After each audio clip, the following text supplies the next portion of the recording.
Recording in progress. Okay, we're recording. Thank you. Pam, you have your hand up. Oh. Okay. I didn't know whether you were questioning whether we were having a meeting or not. Nevertheless, good evening. It is June 13th, 2022, and this is the first of two meetings tonight. We will remain on the same Zoom link for both meetings.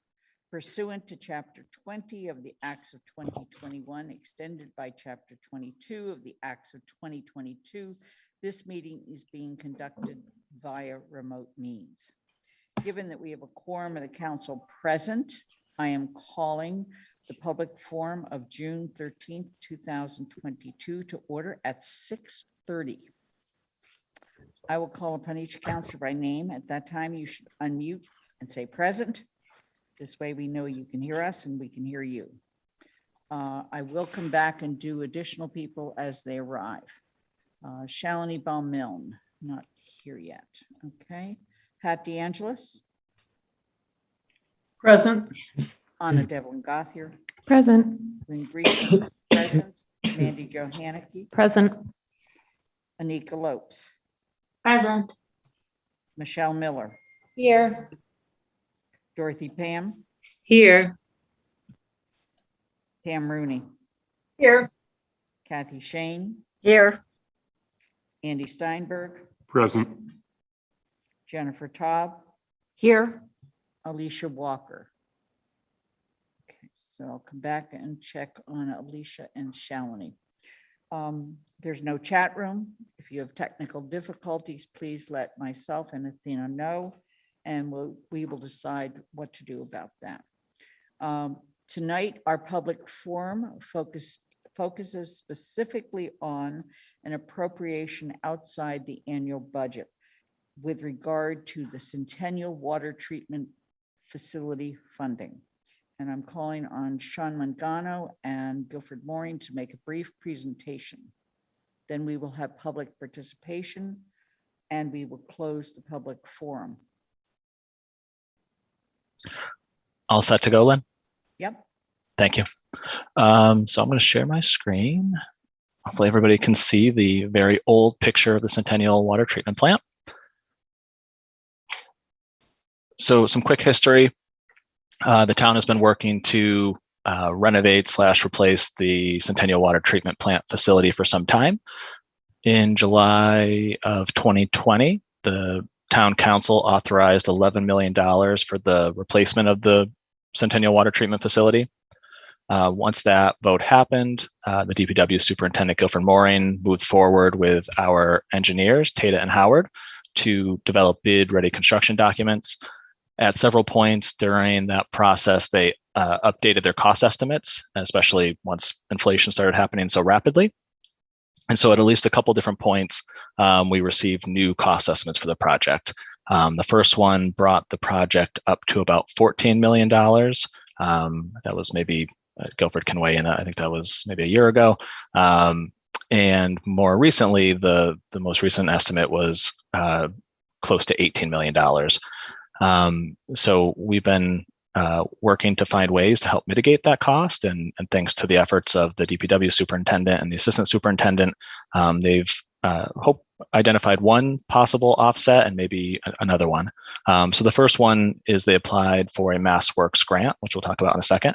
And the second one is they applied for special financing through the state's drinking water revolving fund. So the good news first, the town. Yeah. I want to pause for just a moment. Alicia Walker, can you hear us? Yes, thank you, Lynn. And Alicia's present, and Shalini Balmilne. Yes, I'm here. Thank you. Thank you. So the good news first is that the town was accepted into the Drinking Water State Revolving Fund at our first updated cost estimate, which was $14 million. And the benefits of that program include 19.8% loan forgiveness and 1.5% financing, which at the time was marginally positive, but right now where market rates are, it's very positive. Market rates in May were in the mid to upper threes. So a 1.5% rate will result in real cost savings.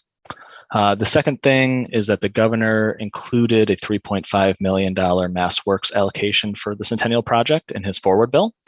That's good. We hope that becomes reality. We can't count on that allocation because we've discussed this before, and we know that there's some politics that are slowing that bill down.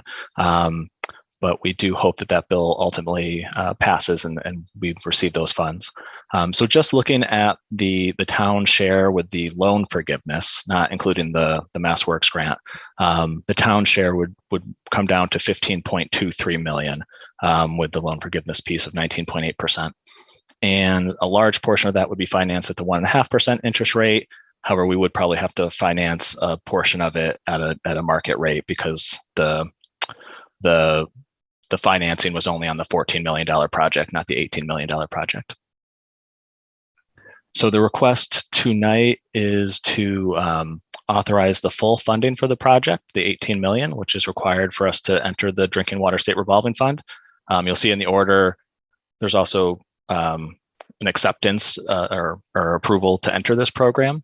At the same time, we're asking you to rescind the previous debt authorization for 11 million, and then you'll replace it with the 18 million, which would be the full amount. And this question came up during Finance Committee. So just to clarify, this debt would be supported by the water rates or supported by the Water Enterprise Fund. And we always structure, Sony does a good job of structuring our debt authorization so they can be either inside or outside the debt limit if eligible. This type of debt we would likely do outside the debt limit, so it doesn't count against that. And I will stop there and see if there's questions or comments. Thank you. We reserve the rest of the time of this meeting. It has to be at least equal to the amount we just spent for public comment. So with no further ado, I'm going to ask for public comment.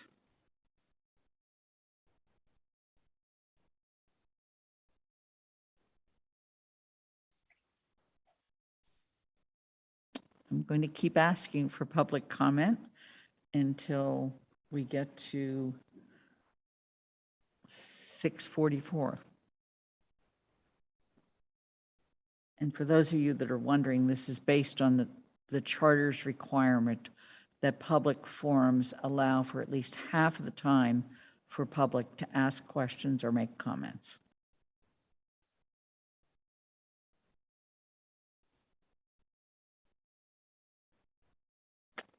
This is public comment with regard to the Centennial Water Plant. It is not general public comment.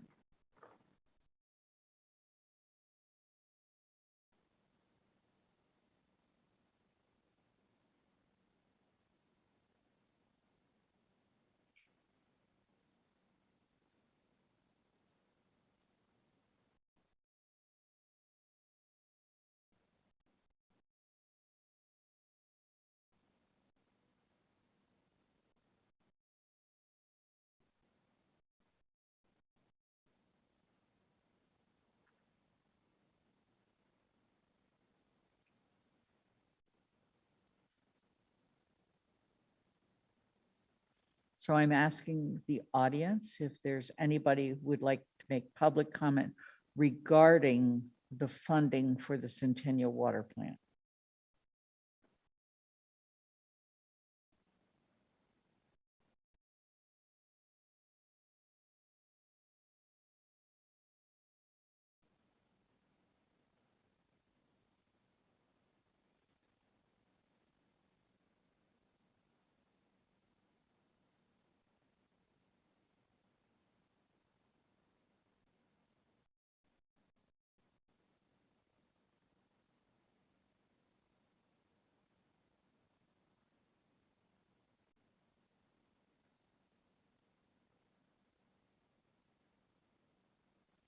We're in a period of public comment, but limited to the Centennial Water Plant.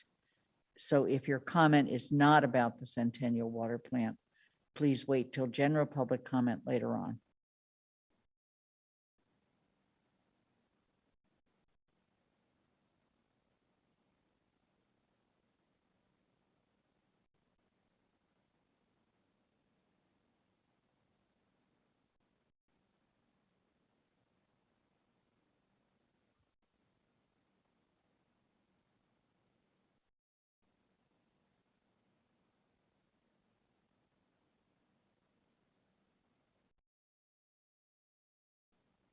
This is the most quiet the council gets to be. We are not in general public comment. We are in a public forum regarding the Centennial Water Plant. If you would like to make public comment about that, please raise your hand.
We're going to be closing the public forum in 2 minutes. If anybody would like to make public comment regarding the funding for the Centennial Water Plant, please raise your hand.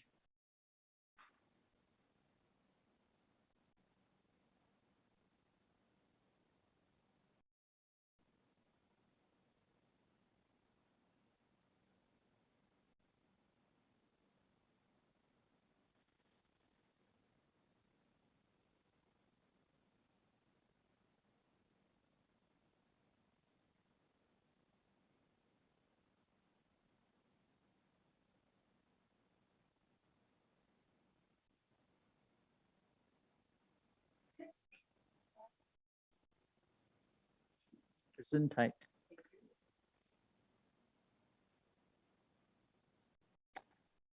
Okay, this is the last call for public comment with regard to the funding for the Centennial Water Plant.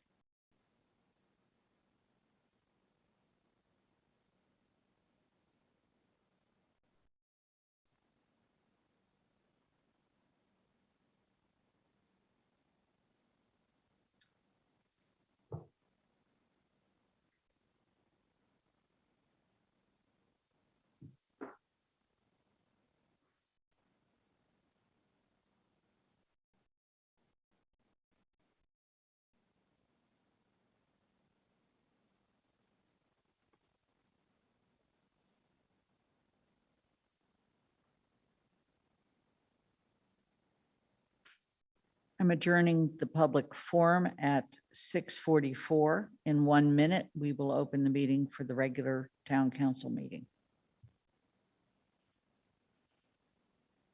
Pam, we're not in a meeting, but do you have a question?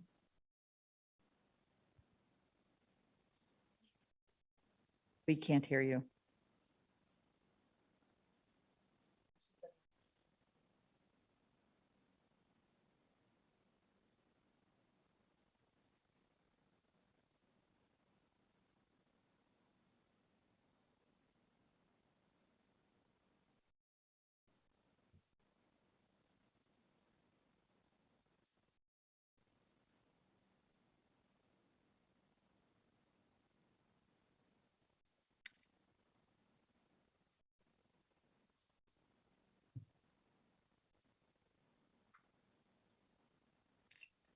Good evening. It's June 13th, 2022.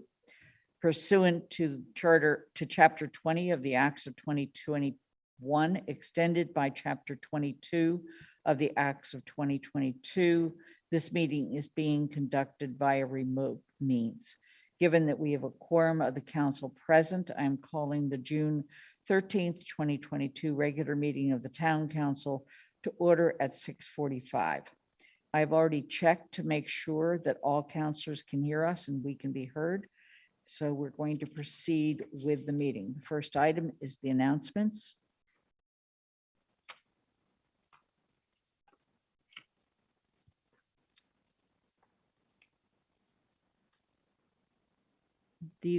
We have another meeting this month. It was originally an optional meeting, but as you will find out later, we have a lot on that agenda, increasing every minute, it seems.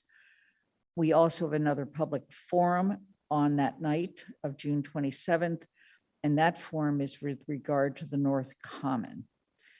In addition to the announcements you see here of town council meetings, I just want to remind people of the two-day events that we have around Juneteenth.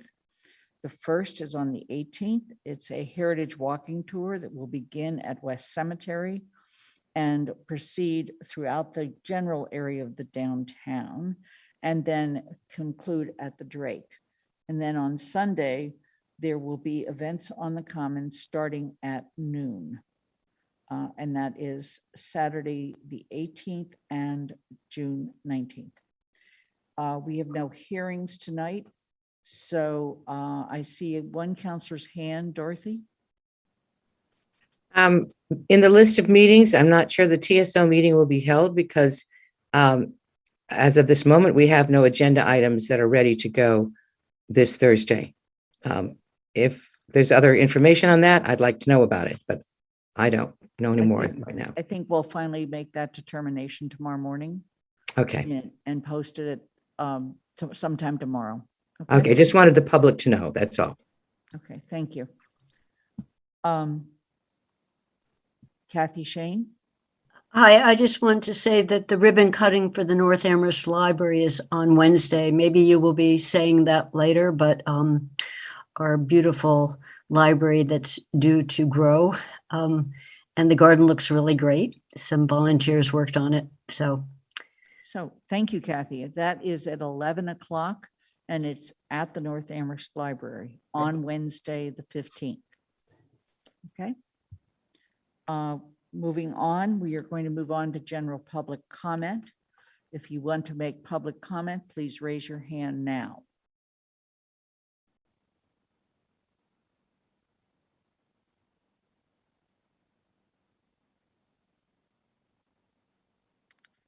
Okay, right now there are 4 people asking to make public comment.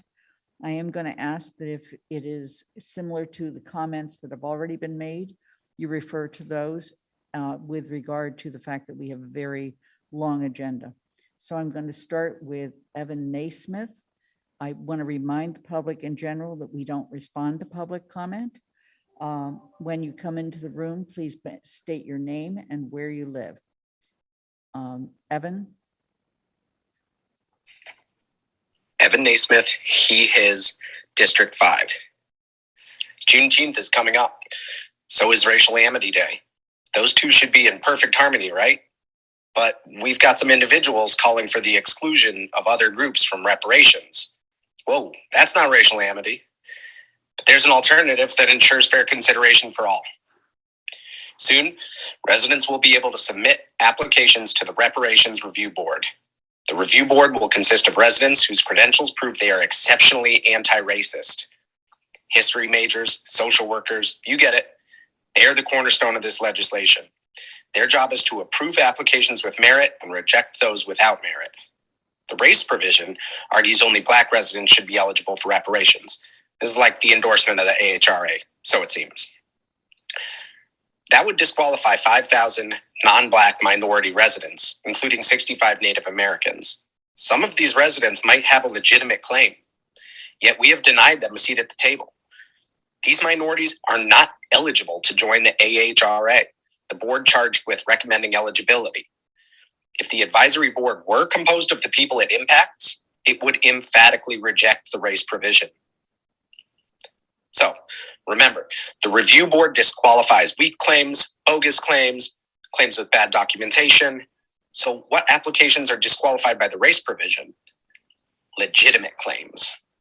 The race provision rejects claims that the review board would otherwise approve were they not from brown folks. The race provision only affects minorities with legitimate claims of past discrimination who were then denied a seat at the table, and it discriminates against them again based on their race. I will grant that the race provision reaffirms our commitment to the Black community, but it does so through textbook discrimination, and that dilutes our commitment to annihilating all forms of racism. If it were possible to create an entirely separate bill to address brown reparations, that would be the better solution, but that's not going to happen. So this is their only shot at financial justice. Hispanics and Native Americans suffer the worst poverty rates in Massachusetts. Same with educational attainment. Native American outcomes are entirely the result of racism.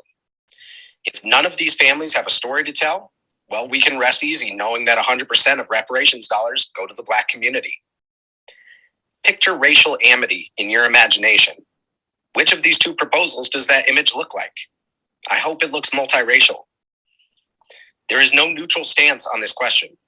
You either have to choose inclusion or exclusion. For me, the answer is clear. We should ensure that everyone gets a seat at the table. We should ensure that all minorities are celebrated here in Amherst. Trust the review board, reject the race provision. Thank you. Thank you for your comment. Ian, Road Walt. I'm sorry, please restate your name and where you live. That's all right. Thank you, Madam President and councilors. Ian Rodewalt from Pine Street, District 2. I'm here tonight speaking on behalf of the resolution that's in front of you in support of the Fair Share Amendment, which is a ballot initiative that will be on the ballot for voters across the state in November. The Fair Share Amendment will be an amendment to the Massachusetts State Constitution that will raise funds and revenue for the state to the tune of $2 billion for public pre-K through 12 education, as well as access to affordable public universities and colleges, and improving infrastructure and public transportation in the state. And it does this by increasing the tax rate on annual income tax of any annual income above the first $1 million. So your first $1 million will not be affected, but any dollar above that will have a 4-cent on the dollar increase. One of the main reasons that I'm in support of the Fair Share Amendment, I was an educator for 10 years, a preschool teacher for the majority of that. And as you may know, preschool teachers do not really make a living wage. And that's one of the reasons why I left the field. So having the funds from the Fair Share Amendment will bring in a huge boost to educators and the education system in the state that is desperately needed across the board, particularly for preschool teachers, also for para-educators and educators in general. And thank you for your time. Thank you for your comment. Adam Clem, please enter the room, state your name and where you live.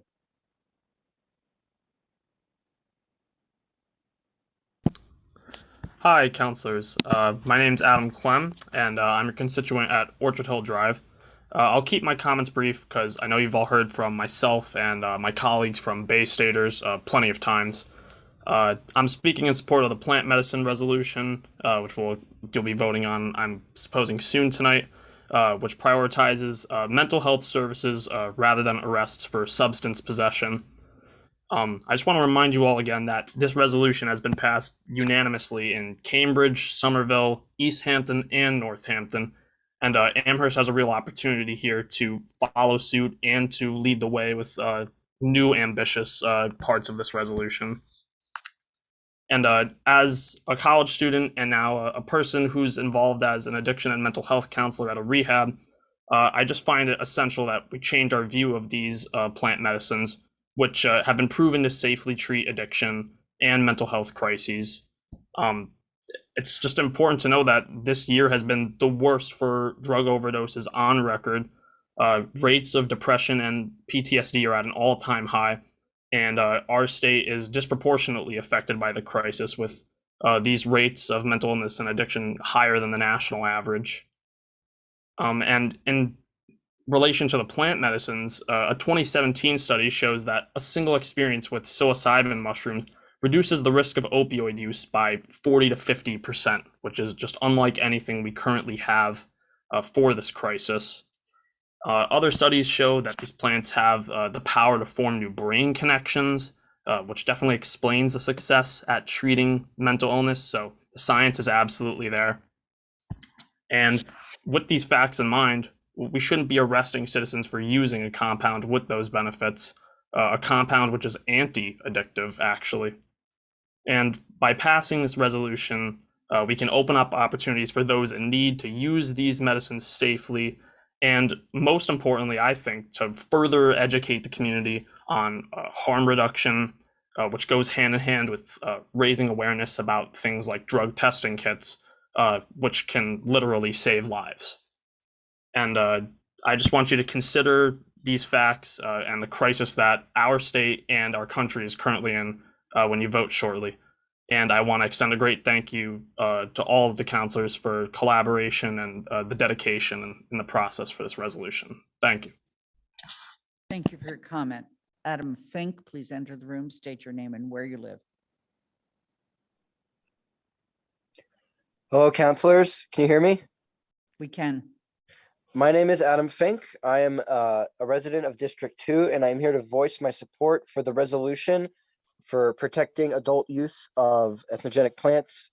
As my colleague Adam Clem just said, there are many, many psychological addiction reasons of why plant medicine is important for access. But as Juneteenth comes up, I think it's also important to recognize the strong racial aspects of why the original prohibition laws were passed, and how this today is an opportunity to rewrite those laws and begin a step to repair the damage that has been done through racist enforcement of 1970s drug war era policy that was written explicitly to target communities of color, minority groups, and groups with different political persuasions. That is why many of the different provisions in this act cover a wider range of substances than we may consider plant medicines, but we still think is important to ensure that people do not continue to have their lives destroyed, have families torn apart by arrests and the subjugation of police forces to them as they take these substances, and that they can get the help they need through mental health counseling services and other means of treatment besides throwing people behind bars. Thank you for your time. Thank you for your comment. Lisa Bonifaz, please enter the room, state your name and where you live. Hello, my name is Marisol Pierce Bonifaz, and I'm the co-hub lead at Sunrise Amherst. I live in District 1. I've come to speak today because this is our last chance. I have been involved in efforts to properly fund CRESS, all alternatives to policing, affordable housing initiatives, funding and honoring our commitment to climate justice, and close to home for me, funding our schools and education systems. Sunrise Amherst has worked in these efforts for the FY 2022 budget, and we come again in the FY 2023 because we need you to hear us.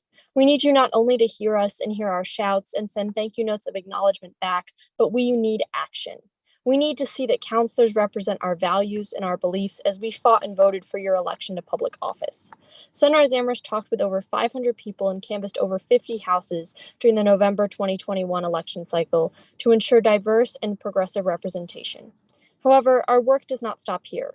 I am here to tell you that we must adequately fund our education systems, fully fund teacher salaries and paraprofessional salaries, sustain art and tech teachers, fund our performing arts department to support students to thrive, and ELL and special education systems to ensure that every student has the support they need to succeed. I am here to tell you that we must fund CRESS and alternatives to policing to create a safer, more equitable town and welcome new voices to the decision-making table. I am here to tell you that we must fund the CART plan, the ECAC demands set forth to combat our climate crisis and be an example for other towns, state, and federal levels. I am here to tell you that we must move away from the funding in the police department to work towards a more welcoming town. I'm here to tell you this in a week of final exams, of cramming and studying, because the way every counselor votes tonight is crucial. Vote for our voices. Vote for my future. Vote for our future. Thank you. Thank you for your comments, Liza. Jillian Hines, please enter the room, state your name and where you live. Hi there, my name is Julian Hines. I'm a resident of District 4, and I'm also a student in the 10th grade at Amherst Regional High School. We see time and time again our teachers who are underpaid, undersupported, and overworked, continually not getting the services that they need to continue doing their jobs properly, which is to educate the future generation who will be the next town managers, the next town counselors, the next town staff, and our next and newer residents.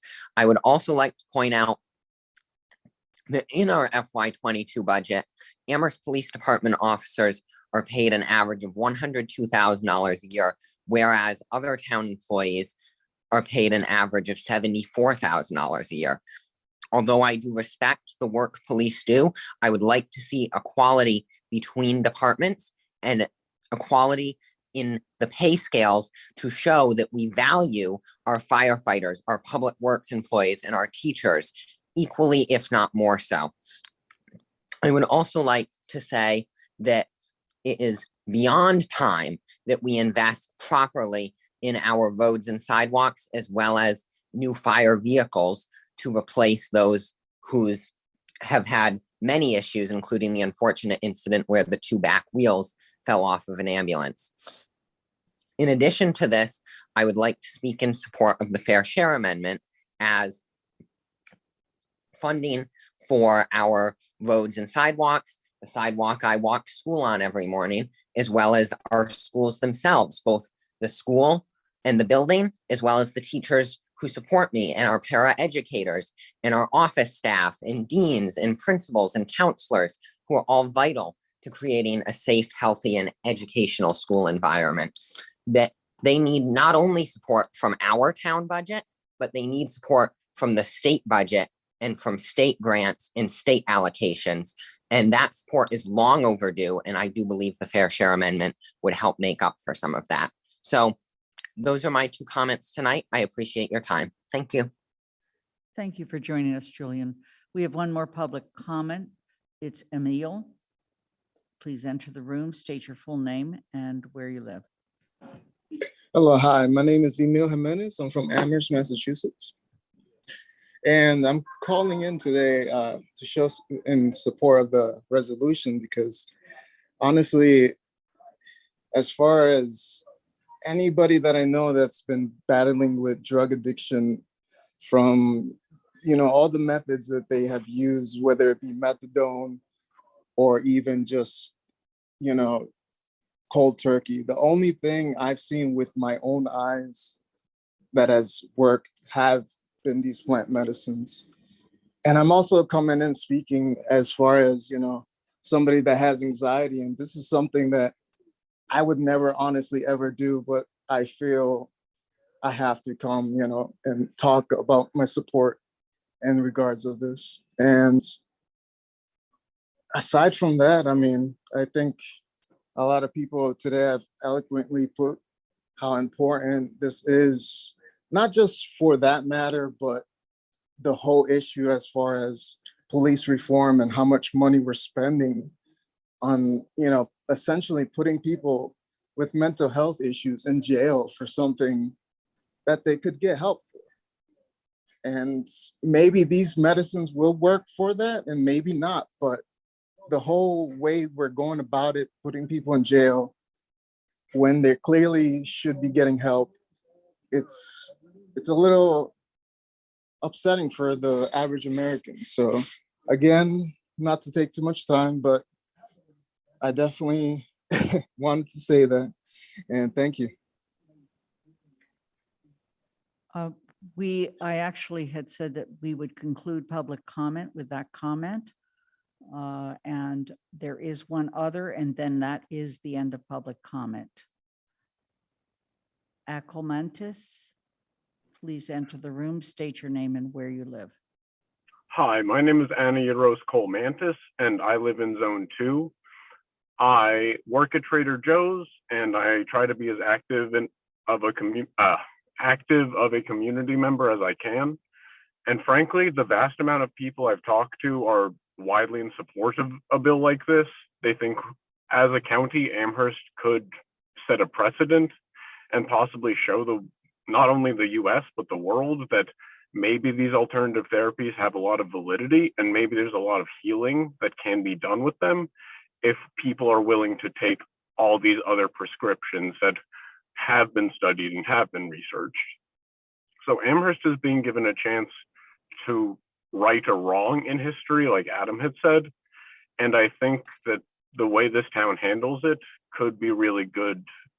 For an example, we could show the rest of the country how to safely implement a lot of these policies, how to change the war on drugs into the treatment of the mentally ill and the treatment of those who need the community's help, as opposed to a negative and aggressive thing. I'm a student at UMass, and this is a bill that I feel is very relevant to myself as well as everybody living in the community. And I think there's a lot more good that could be done by passing it than the limitations and the bad things that occur by not. That's all I have to say. Thank you for your comments. That ends public comment. We're going to move on to the consent agenda. The following items were selected because they were considered to be routine and it was reasonable to expect they would pass with no controversy. After we go through the consent agenda list, it will be a motion, but if you would like an item removed, please let me know. So the motion is to move the following items and the printed motions thereunder and approve those items as a single unit. 6B, adoption of resolution in support of the Fair Share Amendment. 8I, approval of mobile market request to place signage in the public way. 8J, referral of bylaw 3.26 nuisance house to Community Resources Committee. 8K, with withdrawal of measure proposed bylaw concerning deceptive advertising practices of limited services pregnancy centers. 9B1, appointment of non-voting member to the Finance Committee. And 11A, approval of the April 25th, 2022 Special Town Council meeting minutes information session.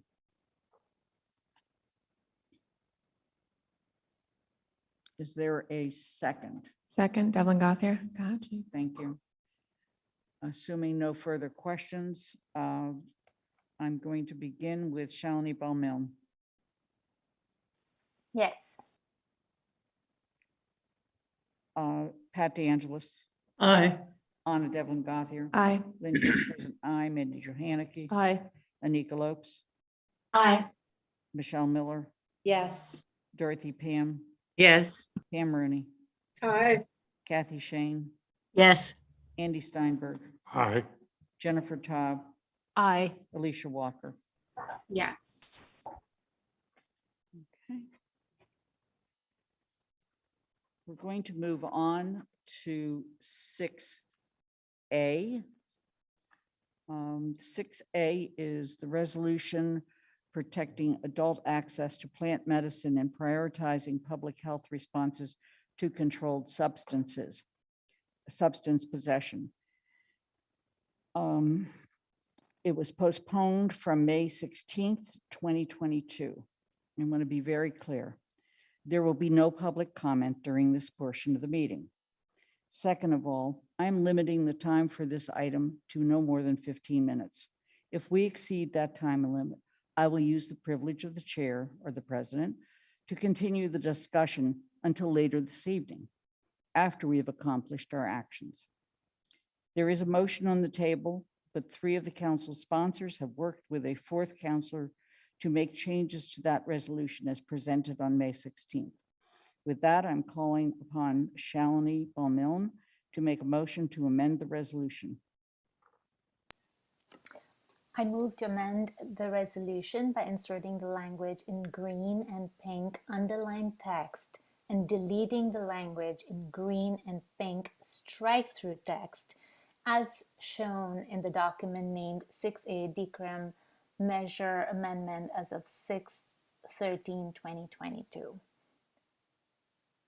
Is there a second? Second, Miller. Okay. The floor is now open for council discussion.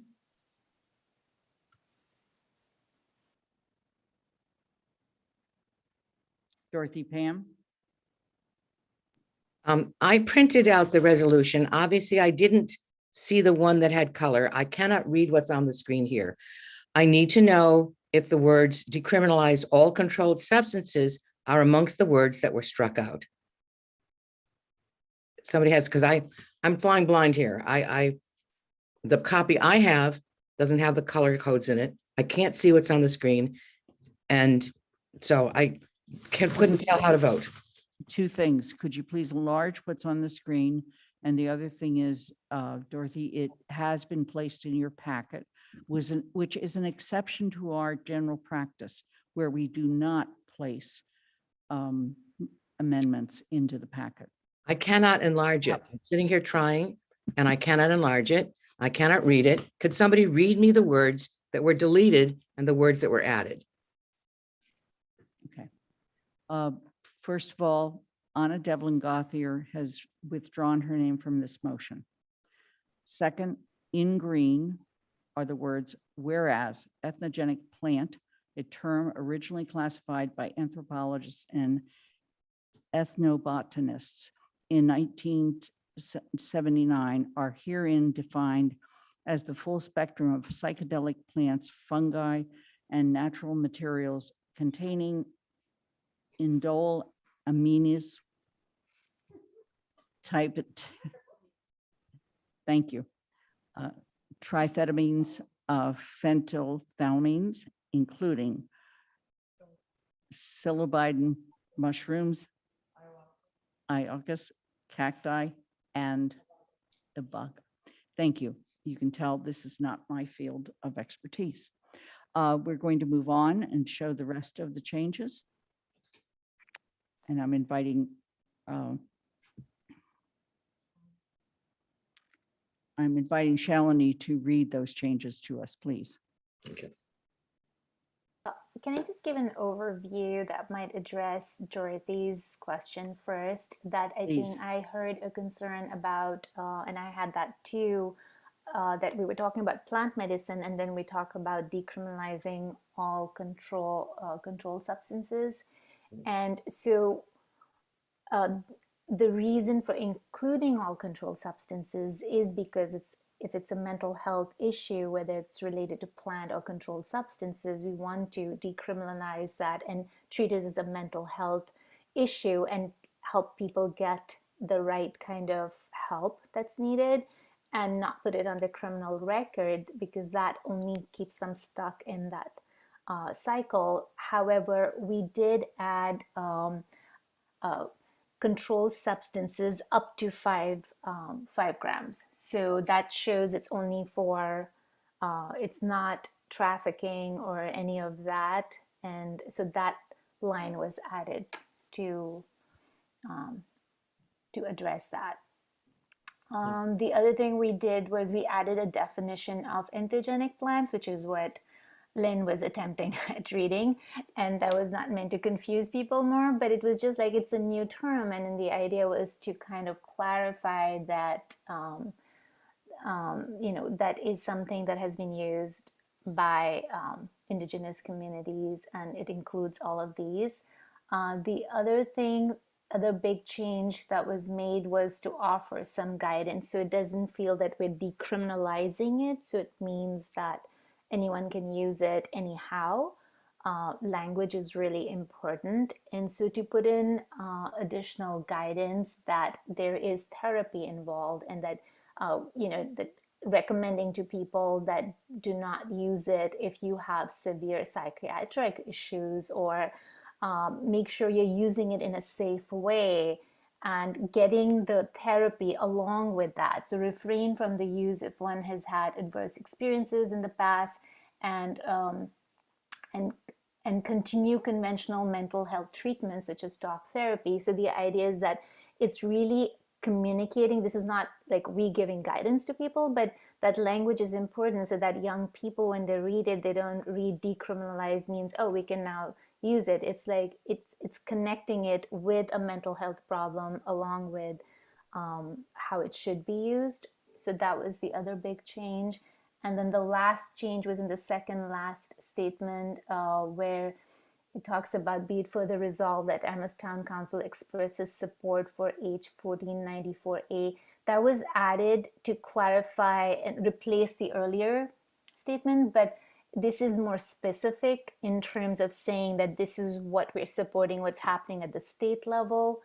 And it will include 21 experts in science, drug policy, economic, and racial justice in state government to recommend legislation to legalize anthrogenic plants, as well as expunge records and create equity initiatives for victims of the entire war on drugs. This task force requires a study to be done through the lens of racial justice, sustainability, and consideration for BIPOC, veterans, and people with disabilities.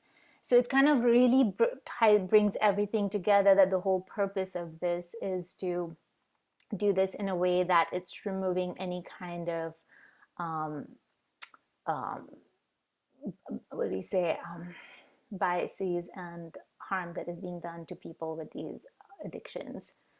So I'll stop there for now and see if. Okay. Mandy Jo, you have your hand up.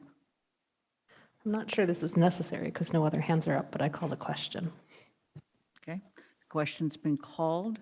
With the question being called, we will move immediately to the vote on the amendment, and we'll immediately conclude debate and move to the vote on the amendment.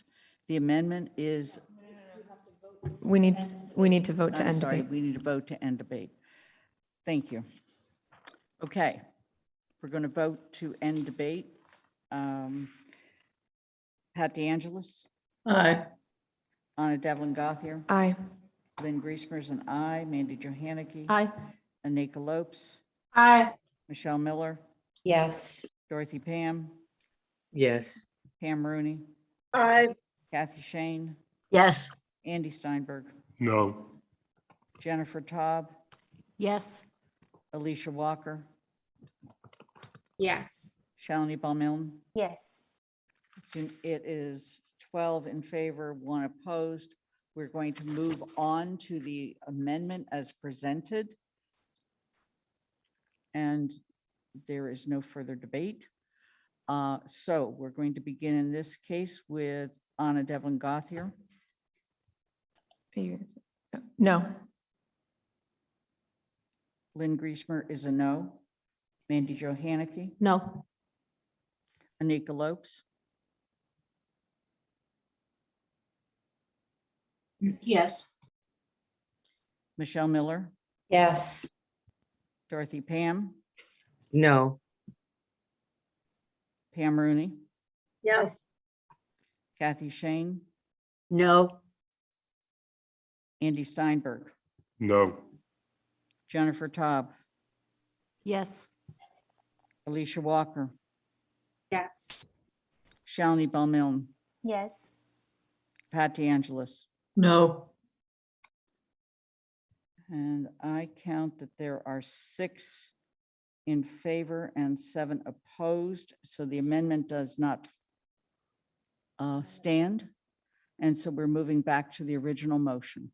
The original motion is the resolution as presented on the 16th of May. And it would probably be a good idea to just put that up on the screen. And we're going to move on to vote. Point of order. Actually, yes, we can have comment. Andy? Yeah. I just want to, I think, first raise a question. When the motion was called on previous question, was that on the amendment only? And therefore, it would be inappropriate without a separate vote to not allow discussion on the main motion. The person making the motion said it was on the motion to amend only. Okay.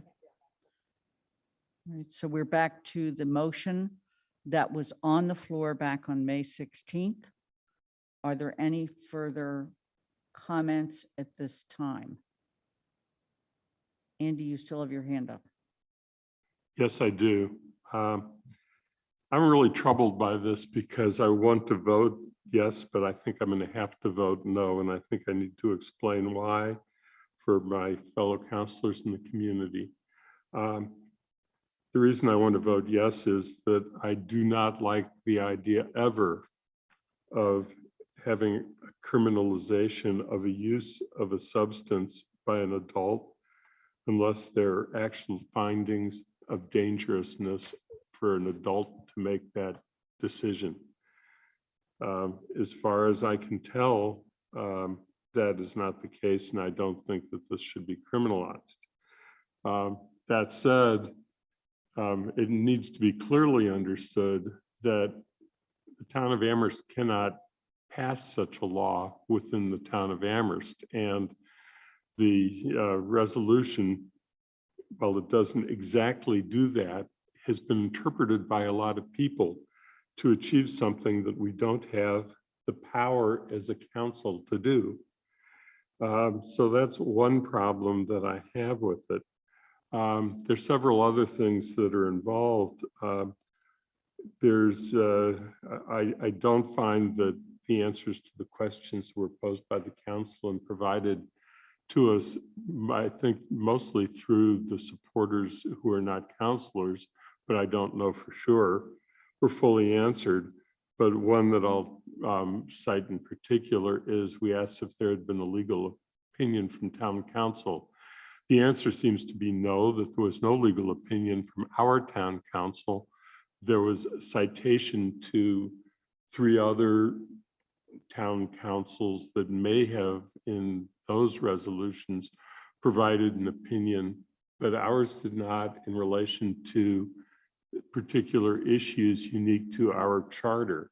And all of the citations to other cities are irrelevant to the decision. So I don't find that was ever answered, nor do we have the opinion of our town council that this resolution is consistent with the charter and our powers as a council.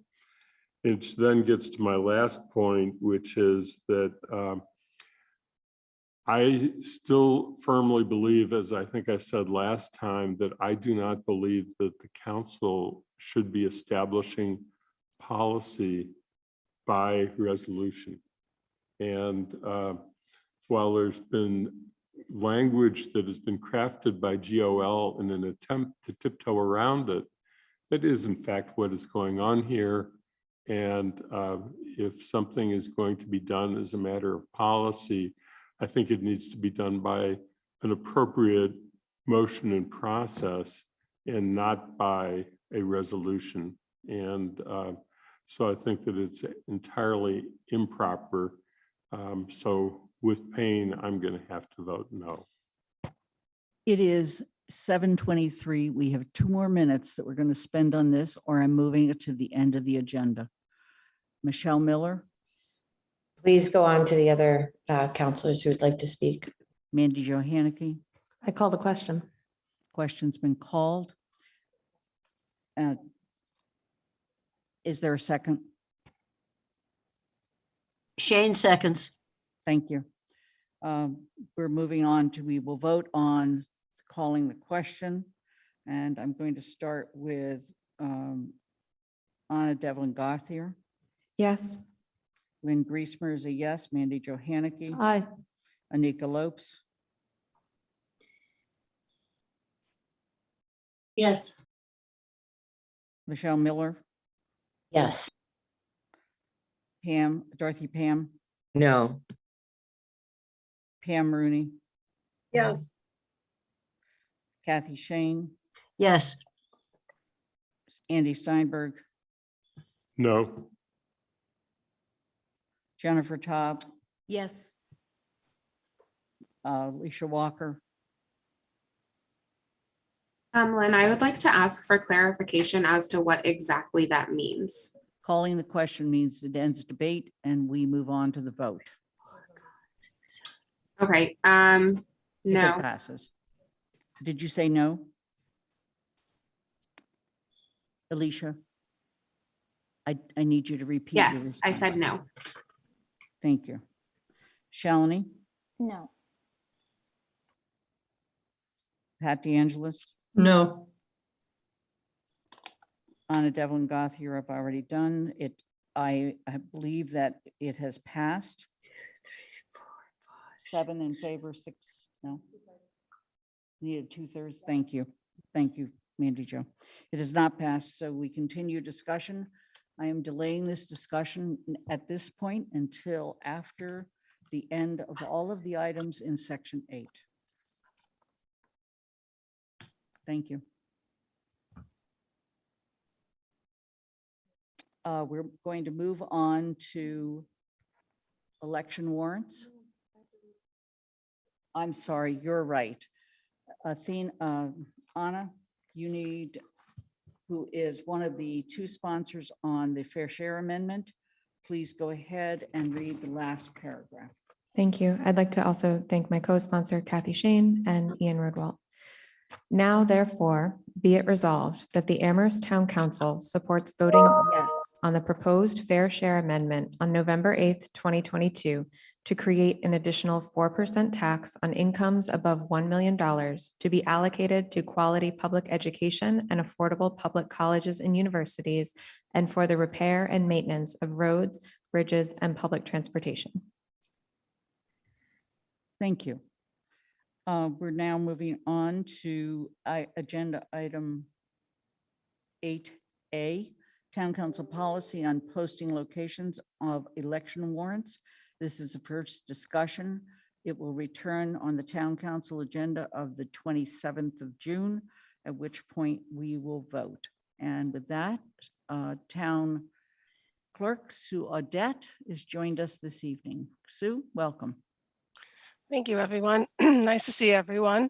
I'm going to make this short and sweet. I'm not feeling the best, but I'm here. I just wanted to mention that tonight before you is a need to vote for where election warrants, as well as any other legal types of postings, should be placed within the town.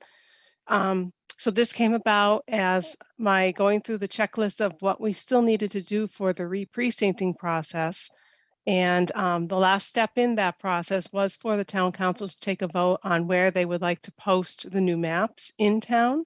And so when I took a look at the current posting locations that we've been using for a very, very long time, it became apparent that a couple of those locations were no longer a good location because we weren't using them any longer for polling places, which is how we would correspond a posting of like an election warrant to a location. So for instance, as you saw in the memo, the North Fire Station, we're not using that location, and Wildwood School. So it makes sense to be posting information to the voters at a place that they would be voting in. So, and I don't have anything with me right here, I'm afraid. I don't have anything to look at, so I'm going from memory. I'm actually going to ask Athena to put up the list. Excellent. Thank you. And there's your request. Thank you, Sue. Perfect. Thank you. All right. So, so I'm designating the following locations, as you can see, for posting. And they pretty much coincide with the old posting locations, with the exception of the high school. That's now a new polling location. And where are we here? And we took away Wildwood School. Everything else is the same. So if you could scroll down, Athena, or up, as the case may be, go down. Yeah. So posting is not a new thing. We've always posted things according to general law. Whenever there's a warrant that gets signed off, it comes down to our office. We always keep a hard copy, an archival copy, and we have a constable post that warrant into different locations. I did some research and I could not find anything on who made up who decided where these warrants were going to be posted in the past. I looked through select board records, I looked through town meeting records. I couldn't see anything. I went back quite far. So I have no idea how they came into existence, but they do definitely appear to coincide with polling locations. So if you could just scroll up again a little bit more, Athena. Oh, sorry, down. Yeah. My ups and downs are always backwards. So this is kind of a 2-for-1 proposition here, because the last step in this redistricting process is for the town councilors to vote on where they're going to post the map. But at the same time, it establishes the locations that we will go forward with for posting all legal documents. It's kind of a housekeeping thing.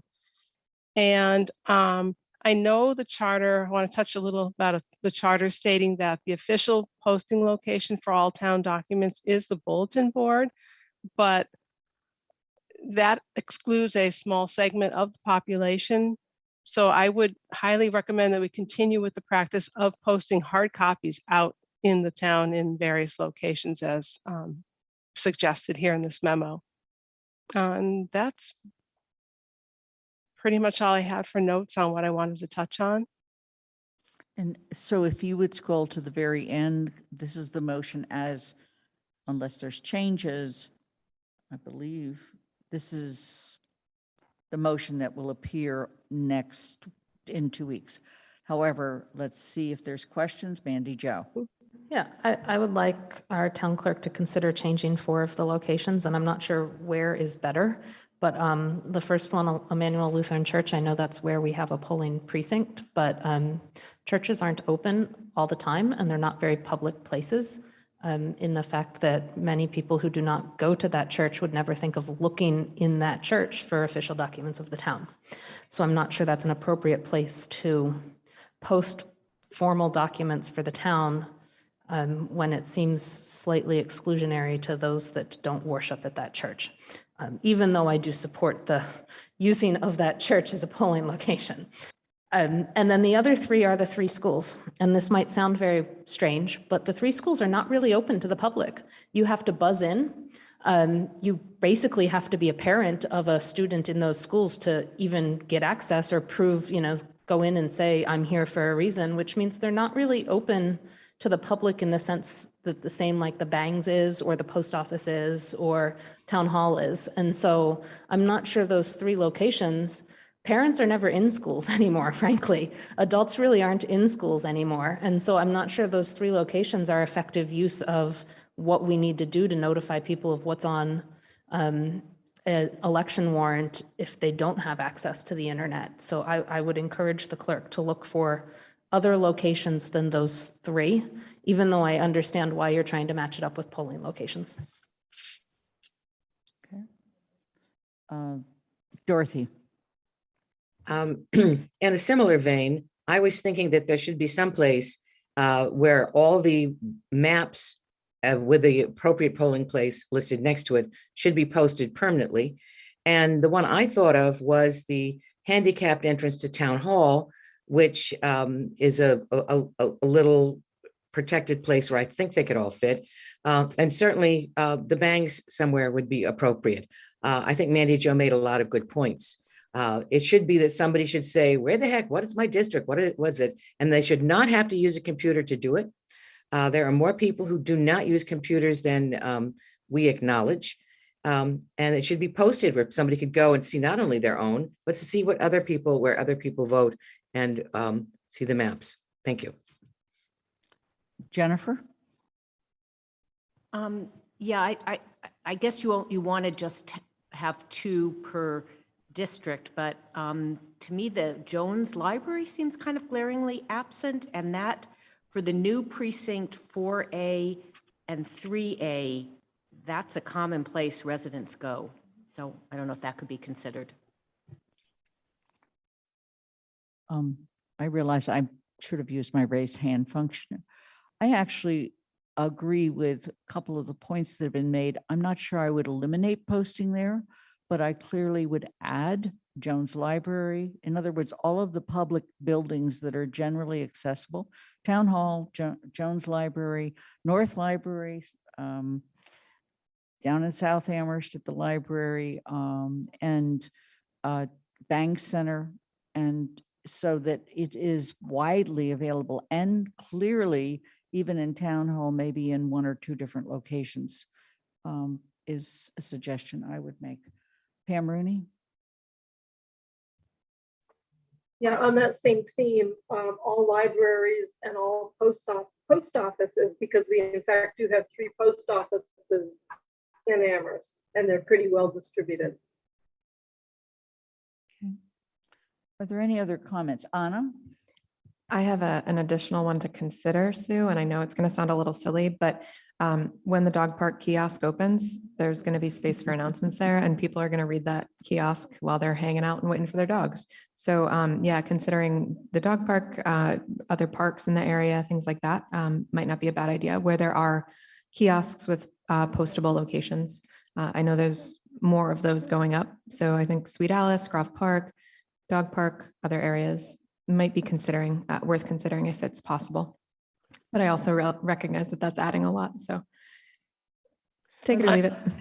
Yeah, no, I'm liking a lot of these comments. The schools, I think Mandy Jo has a good point. Who goes in there anymore, and how can you even get in there? And it's meant for the public, distribution of information for the public to see, and the students, the elementary school especially, that's not doing them any good. So, and I love the Jones Library. I had actually thought of that, but I was trying to keep it the same as in the past. But as I said, I couldn't find any information in our history as to why they were chosen that way in the first place. So a question for you on the kiosks, are these, are they lockable? Are they waterproof types of structures?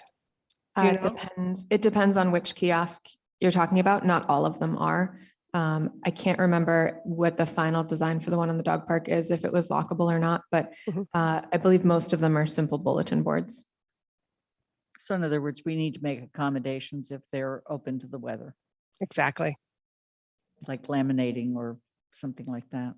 I think what all of us are expressing is we've worked very hard on this redistricting, and the committee did an amazing job, and it's been approved. And we want to make sure that people have every opportunity to learn of their new voting places. So Paul? Thank you. So this is what this should be, is the bare minimum of things that we have to do. So if you are posting an election warrant, the warrant must be posted in X number of places, and 10 is a lot for a community, but there are 10 precincts, so there's some logic to that. Because when the constable goes out and posts this, they have to come back with a return of service to the clerk saying that I've posted it on this location. So these need to be secure locations so that someone can rest assured that they are located there. We can look at all the kiosks and look at them to see if they are secure. I think what Sue is trying to do is align these with the voting precincts, but I think what you're saying is align them with the most public buildings we have. And I think that's really good advice. And I can work with Sue on going back to revise this and bring it back to you in 2 weeks. I personally am not opposed to putting them in the voting places, because if there's a line and people want to spend a little more time reading, they have time when it's there. But I think we're going beyond that, is what we're suggesting. And maybe add one last thing, Lynn. So this is for this is for from now on. It's not just for the voting, it's for every election that you call. We used to have town, but if there's a meeting of some sort that requires it, these are the places we have to make sure they get posted. So we want to make sure that our constable can post them in these locations, has access to the premises, things like that. Please explain a meeting that is required. I'm not sure what the posting requirements in the charter are. The charter only requires the bulletin board, the town bulletin board. But there could be an election or something, I don't know, but we're just trying to make sure we don't have to come back to the council every time there's some new posting requirement for something from the state or something like that. Right. Thank you for that clarification. Sue, any further comment? No, Paul summed that up perfectly. This is for going forward. It's not only just to notify on the map, the new map. And by the way, we have a a map and a lookup book right outside our office, but I can work on putting that downstairs on the bulletin board at the handicapped entrance as well. And also in upstairs foyer. So that's an easy fix. But this is for going forward. Like I said, it's a kill two birds with one stone, because we do need to know when, when the state primary happens, we have to post the warrant. So where do we post it? So we need to set the locations, and they do have to be accessible. They have to be not subject to the weather, all of those conditions, just like a voting location, pretty much. Okay. Thank you. Seeing no further comment, we'll see you in 2 weeks, and we hope you feel better. Thank you. Getting there. Thank you. All right. Have a good rest of the night. Good night. We're moving on to 8B and 8C. The first 8B is the rescission of zoning bylaw, Article 13, demolition delay for structures of historical or architectural significance. This is second reading, and there will be a motion and a vote. And then we're going to move on to essentially what's replacing it, which is a general bylaw, preservation of historically significant buildings. And so, Chris, Mandy Jo, go ahead. You have your hand up. I was just going to make the motion. Okay, please do. Move to rescind zoning bylaw Article 13, demolition delay for structures of historical or architectural significance. Second. And this requires a 2/3 vote. Is there any other question or comment? Jennifer? Nope. Took it down. Jennifer? Yes, I'm sorry. So I had office hours this weekend, and a constituent came with this question, which was, it's a good question. So if we vote to rescind, and then we're going to vote to adopt the general bylaw, between the two votes, can that general bylaw be changed? So I'm assuming, if you're voting to rescind, and then you're going to vote on the assumption that you're going to approve the new bylaw, if there's a motion to amend that. If there's a motion to amend, it would come on the floor tonight. So that's just a chance we take, that Yes. one could be it is. rescinded and we're not It quite is. sure what will replace it. Yeah, but I do want to point out, we've already had one evening of discussion on both. And since then, as you will find out in just a moment, the planning staff have spent considerable time listening to us and making changes. Okay, so the motion's been made and seconded to rescind zoning bylaw Article 13. And any other questions or comments? Seeing none, we're moving to, I'm sorry. Is there a hand? Forget it. No. Okay. We're starting with Lynn Griesmer as an aye. Mandy Johanicky. Aye. Anika Lopes. Aye. Michelle Miller. Yes. Dorothy Pam. Yes. Pam Rooney. Yes. Kathy Shane. Yes. Andy Steinberg. Aye. Jennifer Taub. Yes. Alicia Walker. Yes. Shalini Bowman. Yes. Pat DeAngelis. Aye. Anna Devlin Gothier. Aye. It's unanimous. We're now going to move on to proposed general bylaw, preservation of historically significant buildings. And I'd like to just pause for a moment and ask Chris Brestrup, Ben Brieger, and Rob Morrow, who are joined with us this evening. And we are prepared to put that up on the screen, if that would be useful. May I speak? Yes. I would like to have Ben Breger present the changes that were made in response to questions and comments that came up on June 6th. And more recently, there was a discussion among Ben and Rob Mora and myself about one further clarification. And I think Ben can present this information, and then we can discuss the information and the clarification.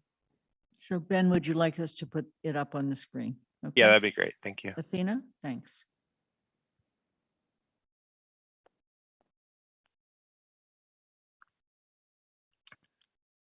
Assuming this is the track changes version, yeah, if you just scroll down to section E 2, I believe. Perfect, thank you. So at the last meeting on last Monday, there was some questions and concerns raised about this section in particular, focusing on the line about if there's disagreement amongst the designees, the building will be deemed to be significant.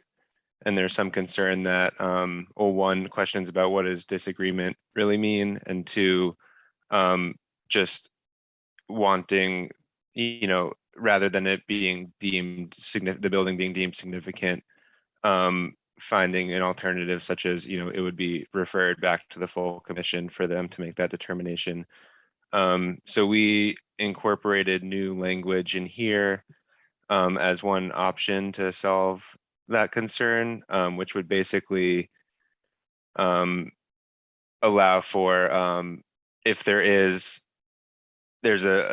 anything but a unanimous vote of the designees who are gonna, if there's a subcommittee formed to make the determination of significance, and there's anything but a unanimous vote of the designees, then it would be referred to the full historical commission to make that determination of significance, rather than it being an automatically determined to be significant.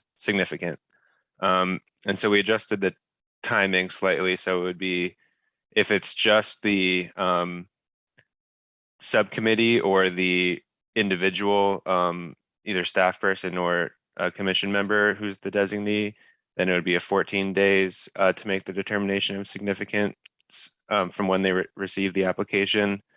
But if it's being referred to the commission, giving us a little bit of time to allow the full commission to meet and to schedule that meeting, the full commission would have 21 days to meet and make that determination, 21 days from it being referred by the commission, by the subcommittee. So we added in, if there is this other step to have the commission meet to make the determination of significance, then they will get 21 days from when that is referred. So that's the language we are proposing. And Chris brought up one other thing that we kind of realized today that we wanted to address as well.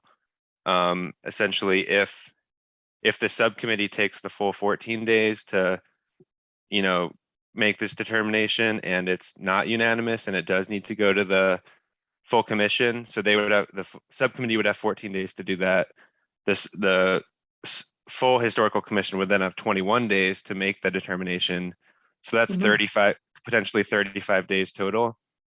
And then if Athena, if you can scroll down just to the next paragraph, just up a little bit. So yep, right there. In section C, the public hearing to make the determination of whether a delay should be placed on the building needs to be made within 45 days of the application being received. So if it does take the full 35 days for the historical commission to make this determination of significance, then they would not have time to advertise the public hearing and hold that within 45 days of the complete application being received. So we are proposing, and we realized this today, so it's not included in the packet, but just a slight amendment to section C as well, to give the historical commission time to schedule the public hearing, such that it would be potentially 21 days from the determination of significance. So it gives that window of time to schedule the public hearing. So I have that language ready. I'm happy to share that, but we can happy to discuss further. Athena, do you want to take this down for a minute and let Ben share that language? Thank you. So this isn't a Word document. It's just, I can just zoom in slightly. It's in red here. So what's in blue is what you saw up above, and then in blue it's or sorry, in red, the Historical Commission will hold a public hearing within 21 days of the determination of significance, rather than being 45 days from a complete application being received. Okay. And those are the changes proposed. So I'm going to go to questions. Anna Devlin Gothier. So I was one of the people who raised a stink over this, and I just want to thank Ben and Rob and Chris and whoever else worked on this. I'm very happy with this, this shift, this change, and I really appreciate how you listened to our comments. I still have a little bit of a concern about one person being a designee, but it's not a hill I want to die on. So I'm happy with this. Thank you all very, very much for your work and attentiveness. Andy Steinberg. Yes, I had raised a question in the last meeting that was never returned to during discussion, and I then followed up after the meeting with an email, and I still haven't received a response really to it. And the question was to explain the process if one member of the commission makes a decision whether or not a building is historically significant, and an aggrieved party or member of the public disagrees with the decision. I wanted to know what the procedure was to make that determination. I cited a couple of instances of buildings that were where there was a delay granted. It affected the ability to go forward. The one who had come in each case to suggest the project withdrew the project rather than go through the process. So I think that it had an anti-development outcome which wasn't intended. So I haven't heard yet what the answer to that is as to how an aggrieved member of the public or a member of or an applicant or anybody else can seek review if that determination is made. Chris, you have your hand up. Yeah, I wanted to clarify at least one thing. I'm sorry that we didn't get back to you in writing, Andy. We should have done that, but we are prepared to talk about this evening. But my clarification with regard to the property at the corner of Halleck Street and North Pleasant Street is really not so much that the applicant was thwarted by the 12-month delay, but really that the applicant was thwarted by the fact that he lost his tenant, his potential tenant for that building. And we as staff in the planning department encouraged him to come back to the Historical Commission to seek a shorter period of time. In other words, to shorten the 12 months, but he chose not to do that because he had already lost his tenant and he wasn't looking forward then to building the building. And I'm not exactly sure what happened in the case of Garcia's, but I think it was again a case of the property owner being thwarted by another encounter with a different board and being taken aback by the other board's comments about his project rather than the 12-month delay. So both of those projects had more complicated backstories than initially met the eye. But I did want to say in answer to Andy's question about what happens if one person makes the determination that a building is not significant. And right now there would not be a recourse for that one person, that one person's decision.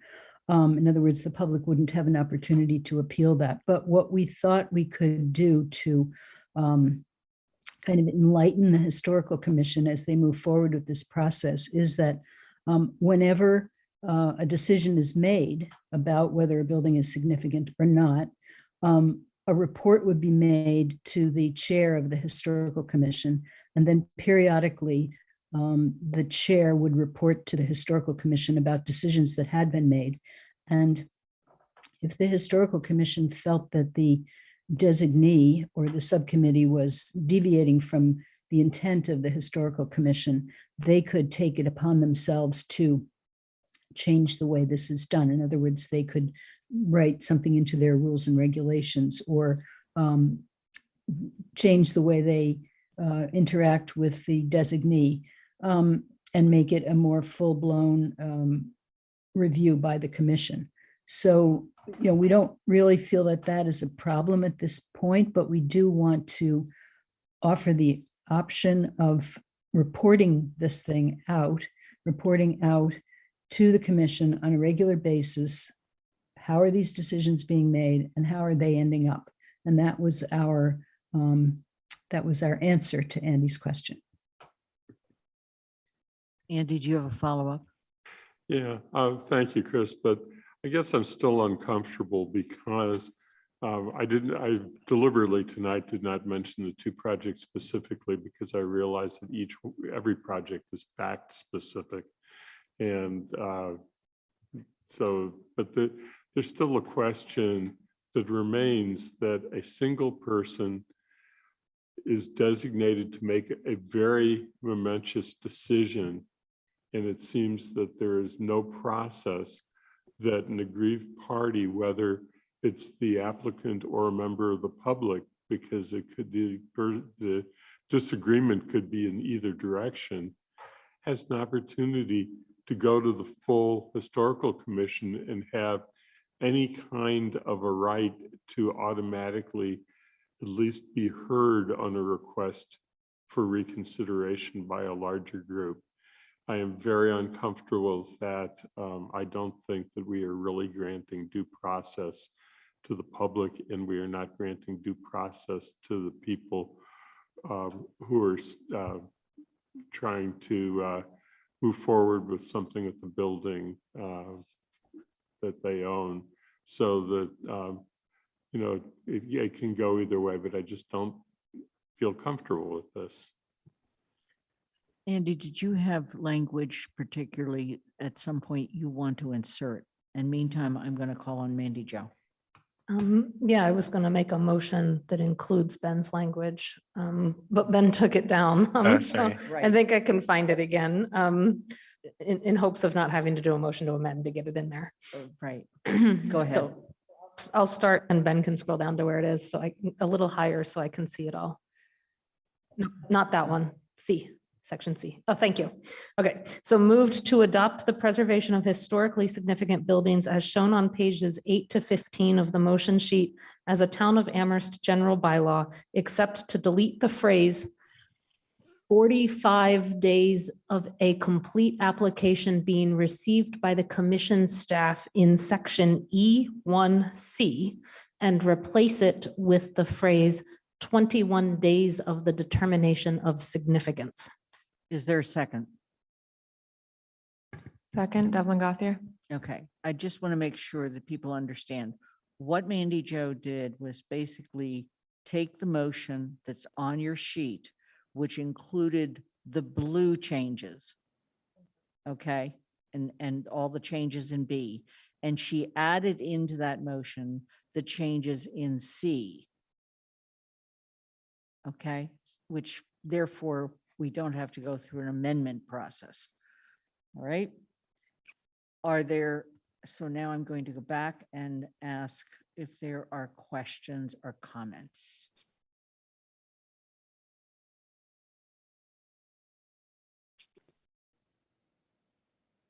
Okay, I'm not seeing any, so we will move to the question. Athena, do you have it written down as the motion? Would you repeat it, please? To adopt the preservation of historically significant buildings as shown on pages 8 to 15 of the motion sheet as a Town of Amherst general bylaw, except to delete the phrase 45 days of a complete application being received by the commission staff in section C and replacing it with 21 days of the determination of significance. Section E1C. Andy. So I think I'm going to feel need, whether I get support for this or not, to at least make a motion to delay consideration for 1 week. And the reason that I'm doing that is I really still believe that we are depriving a large number of people of due process, and I can't craft an appropriate motion with the kind of language precision that is required for this sort of bylaw on the fly. I think that that's just not a reasonable thing for me to attempt to do. And I really believe that staff could do that. I'm sorry that we've repealed the other before and then have a 1 week delay, but I tend to doubt that there's anybody who's going to come through in a 1 week time and posing a challenge to what we've just done. So I'm okay with that, but I really think that it would be a mistake. And the only other way around this would be if there were assurance from staff that if we pass it tonight, that they would come back with a motion that would address the question of making sure that there is some form of process when a decision is made by a single individual and there's disagreement about that decision from anyone. If we had assurance that staff was going to come back with an amendment, then I would have no objection with passing it tonight. Okay, so Andy, you've made a motion. It was delayed for a week, but I believe you mean till June 27th. But you've offered an alternative that if staff come up with something to bring us perhaps on June 27th, and we can do as an amendment at that time, which makes sure that we have, while we've rescinded one, we also now have a new bylaw in place. Anybody want to correct how I just interpreted that? Lynn, I think that you've interpreted it correctly. If there's no second, and I wasn't necessarily expecting that anybody was going to second it. I was going to second it. I'll second it. Yeah. I will too. Pat DeAngelis. Not a lot of seconds, right? That's not Okay. my support. All right. We've had a second. So the motion is to delay adoption. No, I thought Andy was saying if he could get assurance, it was to vote on this tonight. So let's hear from staff. Chris? That's not, Chris, feel free to go. I can speak about this. We talked about it, Ben and Rob and I talked about this, and we didn't come up with an easy solution.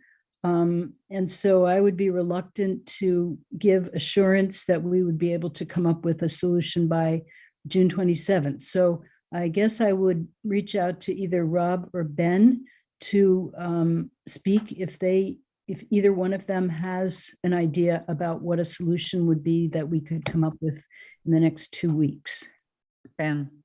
On the spot, I do not have an easy solution. I was just going to say that this review process, as it's outlined now, has the full support of the Historical Commission, and their intention was to streamline this determination of significance. And so by, well, I guess I'll back up and say one thing is the one other change we made for tonight that's part of in your packet is at the very last section in the administration section. And it gives the commission the authority to delegate the determination of significance based on the type of application. So they could decide, like, for, smaller outbuildings, for example, it's a designee, but for larger, buildings pre-1900, for example, that would be a subcommittee or a full commission. So we added in that language thinking that, there could be different, people or groups of people making that determination of significance depending on the, what the commission deems is like the magnitude or degree of the project. And I think, so that's one, response we had. And the second is that if it is an individual, the commission wanted there to some properties to be reviewed by one designee. Whoops. I don't know where I went. And so, and to take that out of a public process, because they do meet at least once a month, sometimes if not more, and there are a lot of applications coming through that we have to process. So the whole point of this was to streamline easy applications that we think won't be that controversial. And then, so by adding in, it's not easy to add in any sort of appeals process, because that would then require it being in a public setting and open to the public, which was what we were trying to avoid for some of these applications. So that's what makes it tough, because to add in an appeals process, it would obviously require notifying abutters and invite, having it be a publicly accessible meeting when it was meant to just be a designee making the decision quickly, I guess. I need to go back to Andy because we need to clarify what the motion was and therefore what the second was. Andy? Motion was to delay until the next meeting, which is, you're correct, June 27th is announced. Okay. And the second, Pat seconded that, and that was a delay till the 27th. Yes. All right, now we'll go back to, so there is now a motion to delay. It was not the nuclear option, it was just a motion to delay. Mandy Jo? So yeah, I'm not going to support it. This bylaw has been in the works for nearly 2 years, I think, if not longer. Since it was referred to the council, it's been a couple months. It's undergone a number of changes. The Historical Commission supports it. I think it's important that we act on this bylaw tonight, even if it's not perfect in some of our minds. And then we can have the staff go back and the Historical Commission go back and consider some of our concerns. I am concerned at some of the language some counselors are seeking to add in, because we have 40,000 residents. The Historical Commission is trying to streamline their process. If you add in an appeals for any one person in the public that doesn't like a decision of a designee, we're going to muck up the Historical Commission's process. It's not going to be streamlined anymore. It's going to be even worse than it probably is now, to keep track of, to do stuff. And that's not what they want. And so, in this town of 40,000 residents, there will always be someone that doesn't like the Historical Commission's determination or the designee's determination. And so that's not something to delay the consideration of this bylaw on.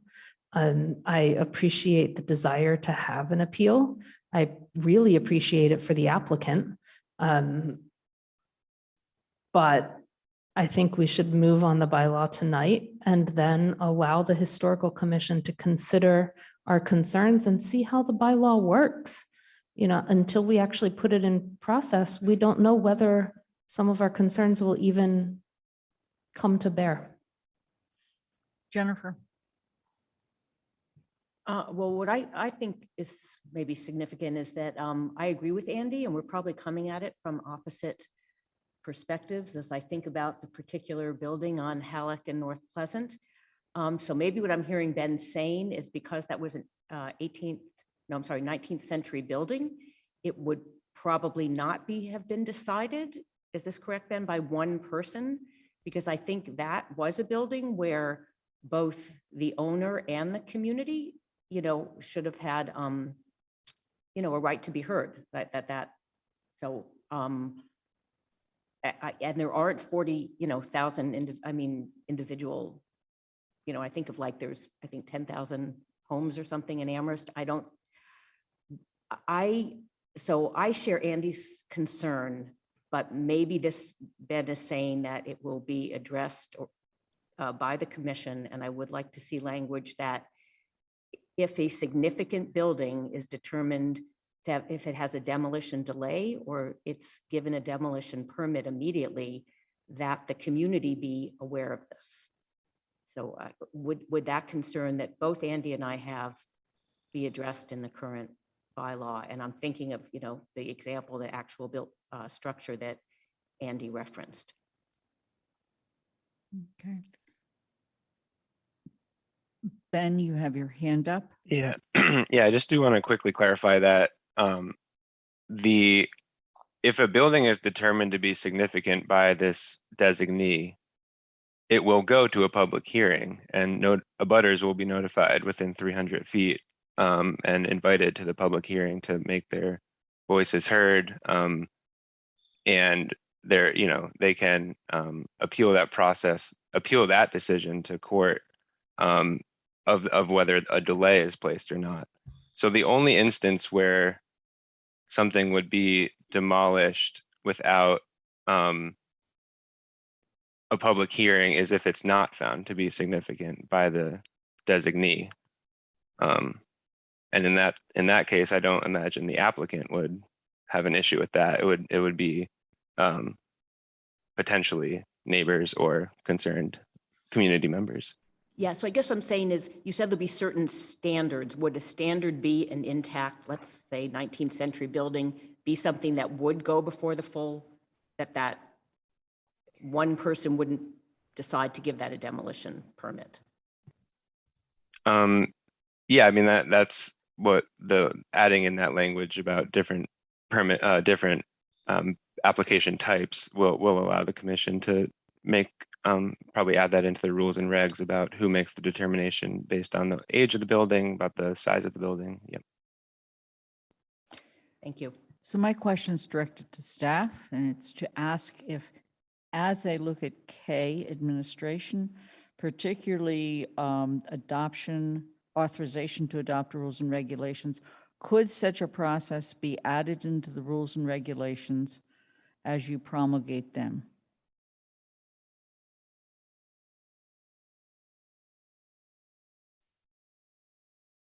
I didn't totally follow that, Lynn, sorry. So you still have to promulgate rules and regulations for the implementation of this bylaw. And there's various issues that have been raised. The one by Andy is the most significant at this time. When you're putting those regulations together, which is, quote, how does this work?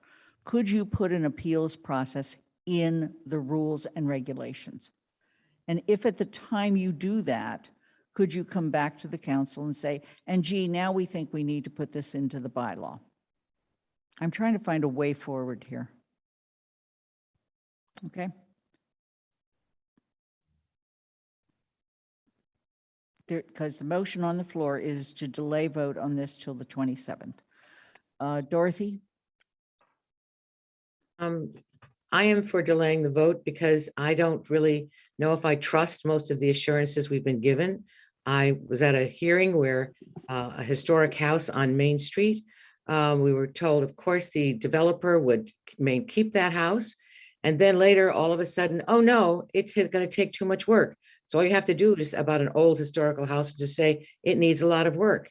And that house was down. So I would like really strict and dependable rules that would help us preserve our historical heritage. And I don't know if I see that in this motion. Thank you. I also need to ask one other question. Mandy Jo, I think you may know this, and Chris, you and Ben may know this. Where are we within the time frame that if we don't act, that has to go back through the whole hearing process? I know that we don't have to hear a zoning bylaw, so it doesn't have to go back to planning board. But is there a time frame on CRC? There is no general bylaw required. There's no public hearing required for general bylaws, so there's no timeline for a general bylaw. Okay, but on the one that we did the rescission on. We just passed the rescission. Right. So that one's done. All right, so a motion's been made and seconded to delay the vote on the general bylaw to June 27th. Chris, you have a comment? I wondered if you decide to delay the vote, if Andy would participate in a conversation either via email or on the phone to give us some language that he would like to propose inserting, because I am at a loss as far as what that language might be. So thank you. Andy, do you want to comment on that?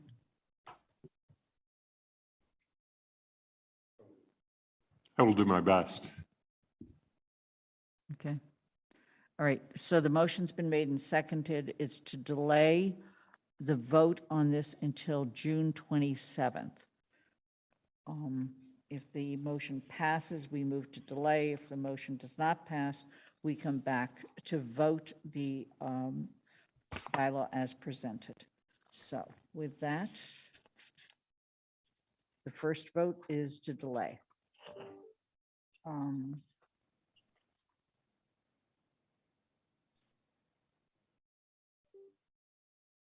going to start with Mandy Jo. No. Anika. No. Michelle. No. Dorothy. Yes. Pam. No. Kathy. No. Andy. Yes. Jennifer. Yes. Alicia. Yes. Shalini. Yes. Pat. Aye. Anna. No. Oh, you love doing this to me. No. Okay, the motion fails, and so we are back to the original motion. The original motion is the motion as made with the amendment that appeared in your packet with the motions, as well as the amendment that Ben introduced to us tonight. So we are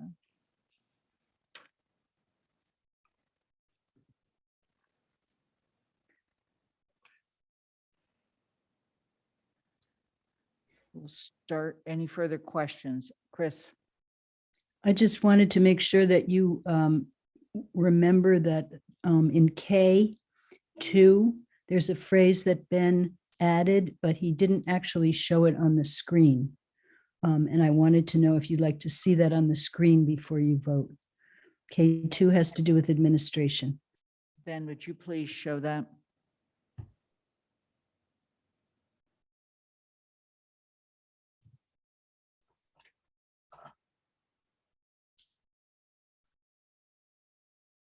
Is that visible? Yes. Yep. Okay. It's the language I was referring to verbally, but I did not show it. Thank you. All right. Pam?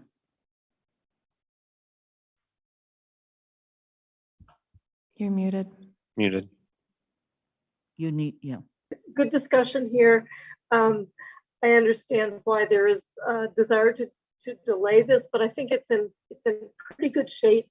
I would like to see I'd like to see something come back at another time with some suggestions for the rules and regulations. I'm clearly on the side of erring on the side of giving an older building an opportunity to show why it's significant, rather than quickly brushing it under the table and quickly having it demolished. So, but I think that the changes that have been made, for the most part, do that. So I'm going to support moving forward with the article as it was amended tonight. Andy? I just want to make it clear that when we come to a vote now, I am going to vote yes, because I think that it would be a mistake for us not to have a historically significant buildings bylaw in place. The reasons for not having it, I think, are obvious. But I really still am disappointed that we're passing a bylaw that I think has a significant due process denial problem. And I will work with whoever is interested and hopefully with staff to come up with an amendment to the bylaw that we might pass tonight that would address that problem and could be considered through a subsequent process. So I just wanted to clarify that. Thanks, Andy. I think several of us look forward to that. Jennifer? Yes, first question is where it said that in K that we just looked at, that it would be referred to a designee or designees. If it's more than one, would then be in a public meeting? So you could still have more than one, they would just have to meet publicly. I'm Yeah. seeing heads shaking, so yes. I'm And, hearing heads shaking. It doesn't have to be me, but maybe, or, I would volunteer to work with Andy because I think we represent both perspectives in that. Great. Thank you. And we all appreciate that. All right. Any other comment at this time? The vote's between you and a break. Okay, Anika. This is to vote on the actual general bylaw as presented tonight with the addition that Ben shared with us just this evening. Anika? Lynn, I'm sorry. Yes. Did you want to include the change to the administration section? Because that wasn't included in Andy's motion. That change was included In the original, okay, pages. thank you. Yeah, thank you. I appreciate that clarification. Okay, so it's everything that is in the pages attached, plus the additional change that was presented by Ben tonight in red, I think. Okay, all right, Anika, Yes. Michelle, Yes. Dorothy, Abstain. Pam, Yes. Kathy, Yes. Andy, Yes. Jennifer, Yes. Alicia, Yes. Shalini, Yes. Pat DeAngelis, No. Anna Devlin Gothier, Aye. Lynn Griesmer is an aye, Mandy Johanicky. Hi. So it is 11 in favor, 1 opposed, 1 abstention, no absence. We are going to take a break. We will be back at 8:32. 10 minutes. Please mute and also turn your camera off and make sure you turn them back on when you return.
ladies and gentlemen, since there's only 5 of us in the room, don't you love it? We're going to get started. As you return, please turn your screen back on and make sure that we can hear you and you can hear us. I'm waiting for Jennifer. And I'm waiting for Dorothy. Lynn, I have a question, quick question. Sure. About the mobile market. We voted on it in consent agenda, but I'm assuming that simply means we can vote on it tonight and discuss it, or was that a final vote and the signage is in place? That was a vote and we approved the signage. Excellent. Okay. Thank you, Caitlin. I'm sorry I brought you back. Okay. And was that your only question, Pat? No, there are others, but that's the only one appropriate for now. You want to lower your hand then? Oh, I'm sorry. That's okay. Alicia, are you back? Yes, I am. Thank you, Lynn. Okay. Thank you, Alicia. Dorothy, are you back?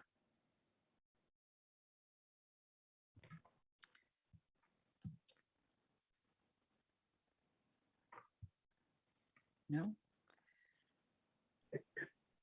Okay, we are, welcome back.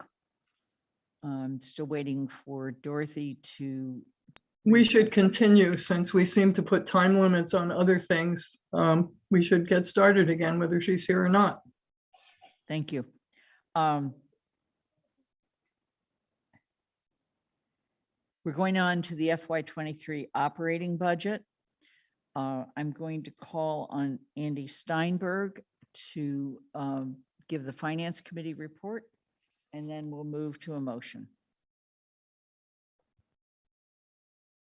I hadn't really been planning to make a significant report because I think that the committee has submitted a pretty complete report, and I want to really handle it by responding to questions as opposed to going into a long review of a long document and being respectful of the time of all of my colleagues.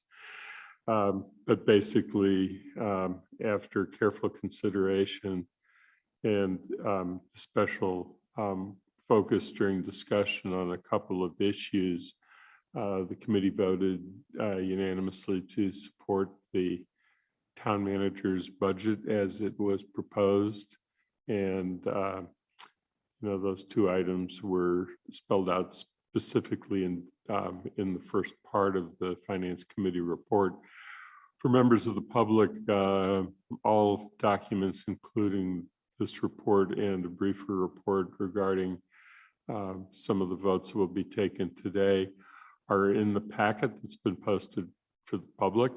And the 2 issues that were referred to that had special discussion within the Finance Committee and are reported in the first part of the longer of the 2 reports are regarding the request of the school committee to appropriate more money than was in the council guidelines and recommended by the town manager, and a discussion at some length about public safety funding, because there had been a significant amount of public comment at the public hearing regarding that issue, and the committee felt that it therefore, to be responsive to the public comment, that we needed as a committee to have substantial discussion, and did so. So I'll leave it at that, Lynn, and come back with the question. Okay. So the motion that I'm going to make is the following. I'm looking for a second to adopt appropriation and transfer order FY23-04, an order appropriating the town of Amherst FY23 operating budget as recommended by the Finance Committee report of June 1, 2022, and shown on page 16. Is there a second? Shane, second. I'm sorry, Pam, do you have your hand up? This is just a second. Seconding it. Is there any further discussion?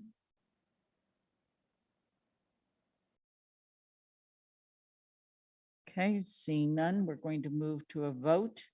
We'll start with Michelle Miller. I'm Yes. sorry, Dorothy, you have your hand up. Okay, I realize I'm being stupid at this time, but if we vote yes, that means that we are not going to vote for the additional funds for the schools. Is that correct? That is correct. Okay, so we're not going to have a discussion? I guess not. Please go right ahead. Well, I really think this is an unnecessary attempt to create what looks like a power struggle, but I really don't think it is. And I think that the answers that were given by the chair of the school committee were really good. I support full funding of the arts and technology in the budget. And I don't think telling the schools committee to go take money from something else in order to do that is really what we had in mind. So I realize that I don't have the support on this vote, but I think that I just want to say, I think you're making a mistake in the aim of being very neat.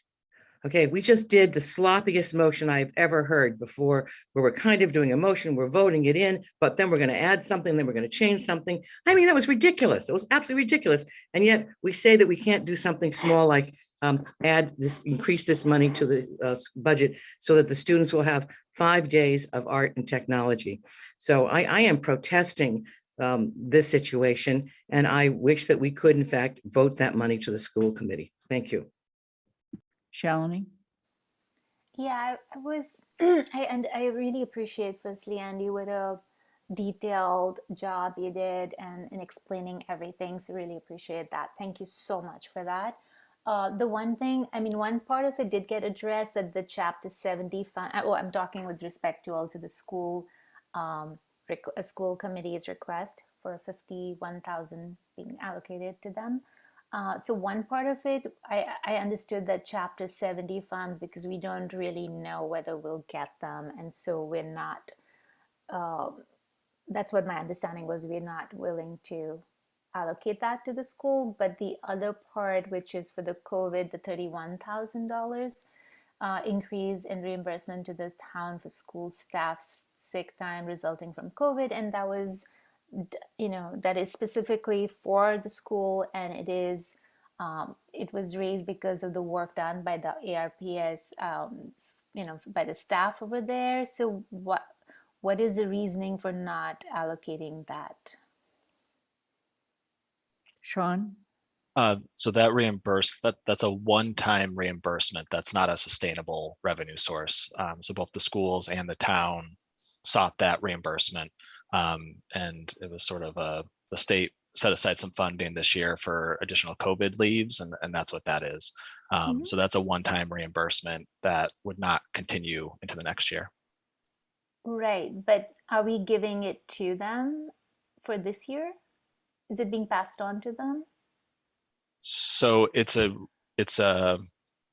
not passed on to them.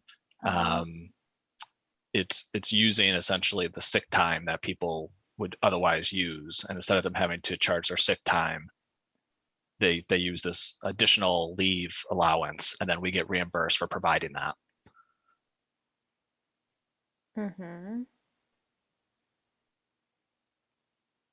But what they're asking is for that money to be used for next year, not for this year.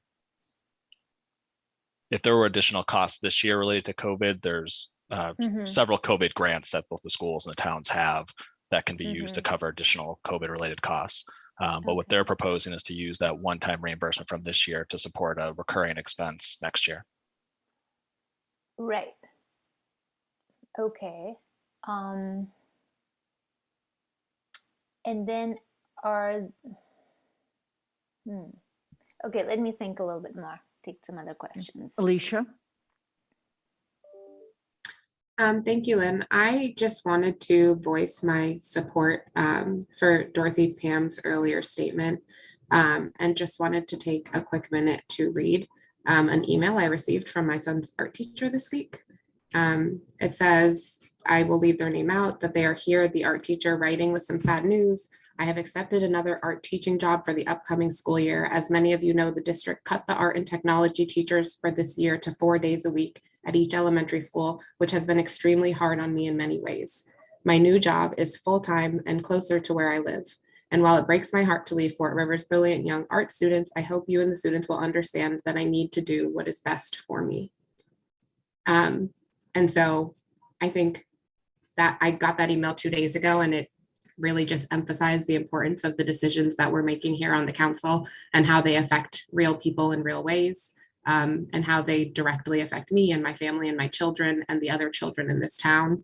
And I want to also just strongly support Dorothy in saying that I think we need to figure out how we can support our students in our schools, and in this request that I also don't think was out of line. I think it was in line, and I think they had a very good explanation as for why they need this request. And I am seeing the real life consequences of not following through with such requests. And so while I don't know how we can be supportive of them if we don't pass through this budget, I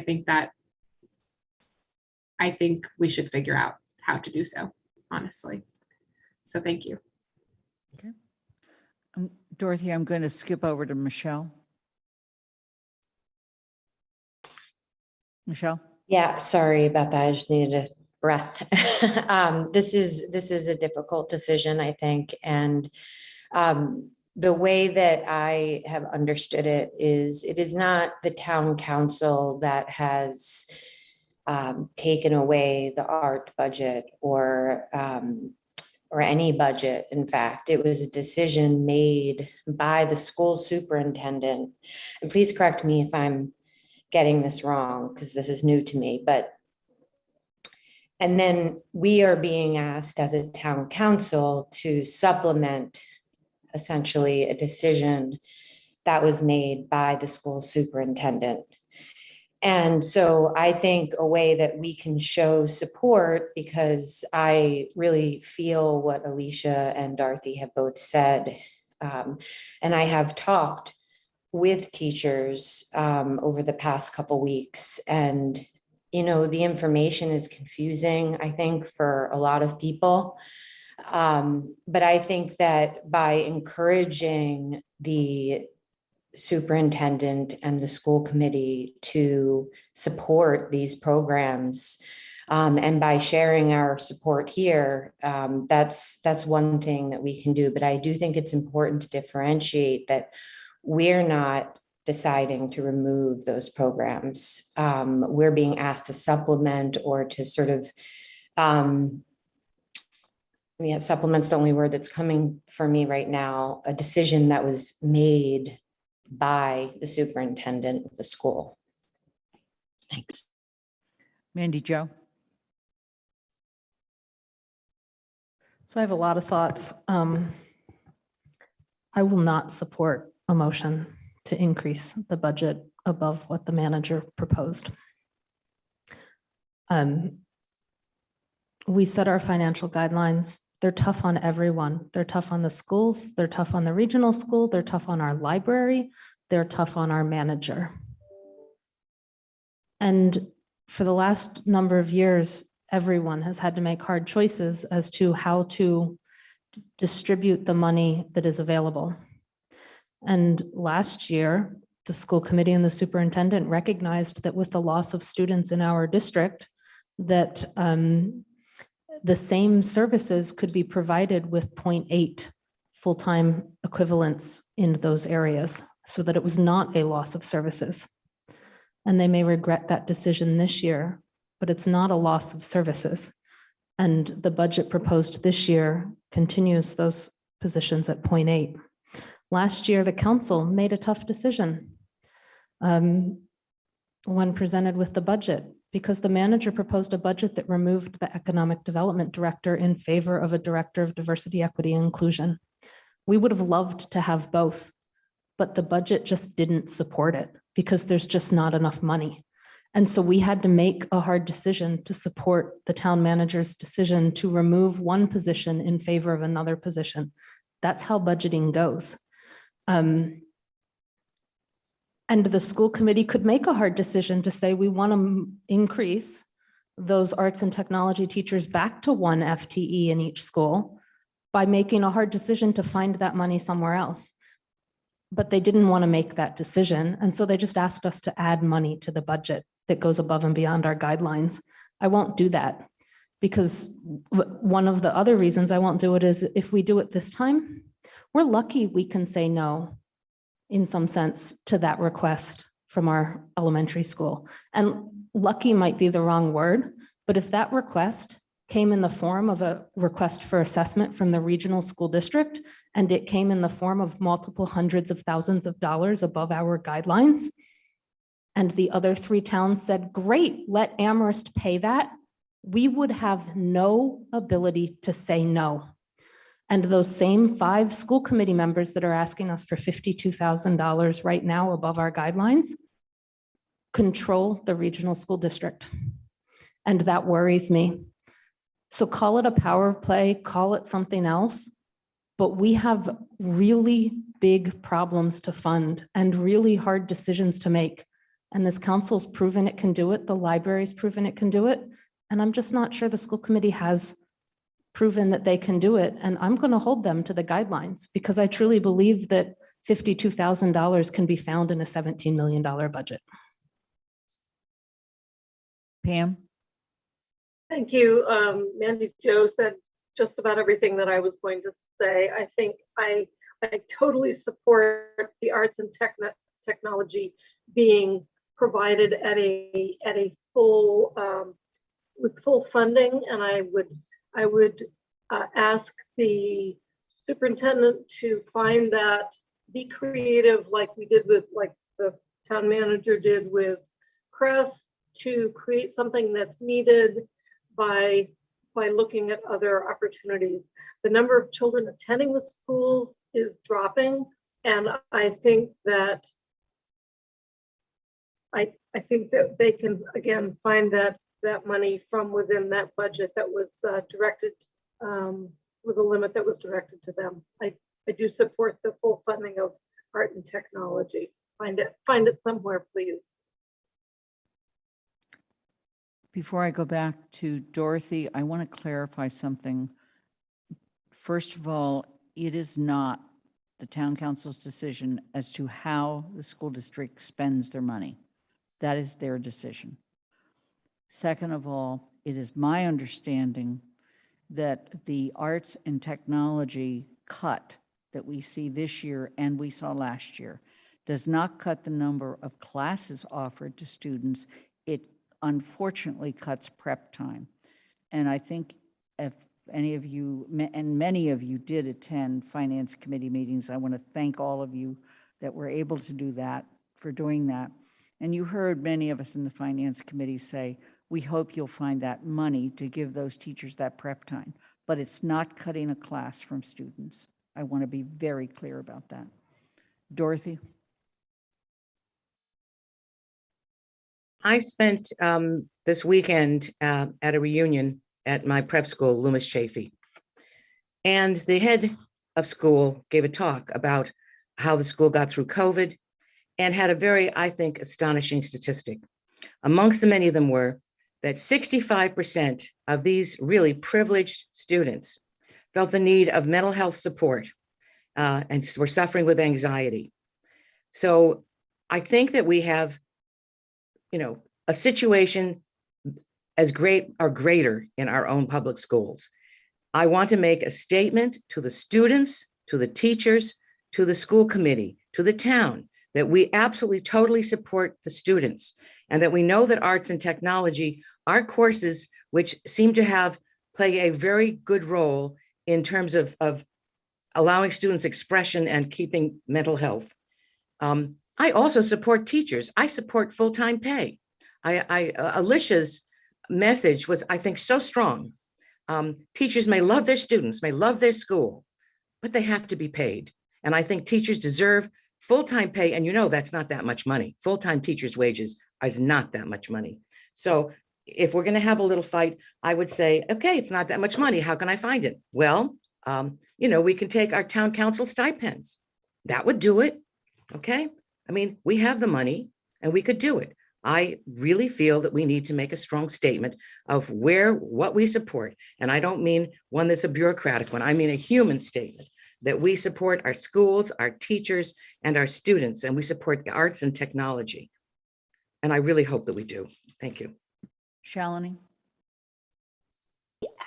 I just feel that this is not such a black and white thing, and it's not as clear as, I mean, it's not as straightforward as like, oh, it's a school committee's thing, and it's a superintendent's decision, because earlier on in the process, the school committee had shared that to recover from the post-pandemic impacts, they needed a 4.7% budget increase, and we were only able to give them 2.7% increase.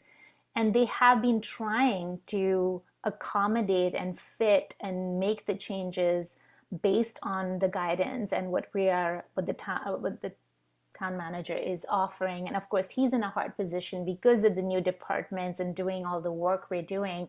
So I don't think this is a power play by anyone. I think this is a real ask and trying to figure out that our students are really suffering and the teachers are really suffering from the trauma that they have experienced.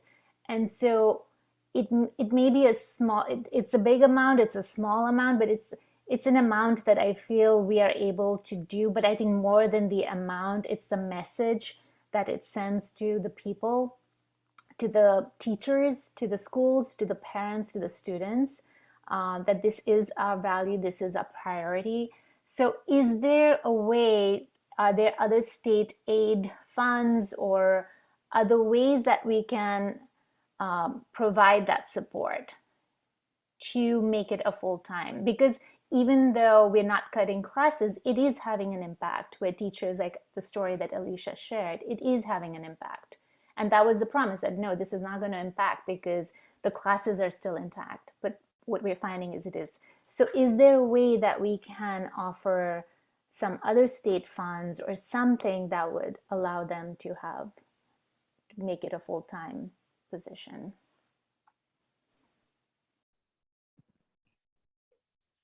Michelle? Would we be guaranteed, let's just follow Shalini's request for a second.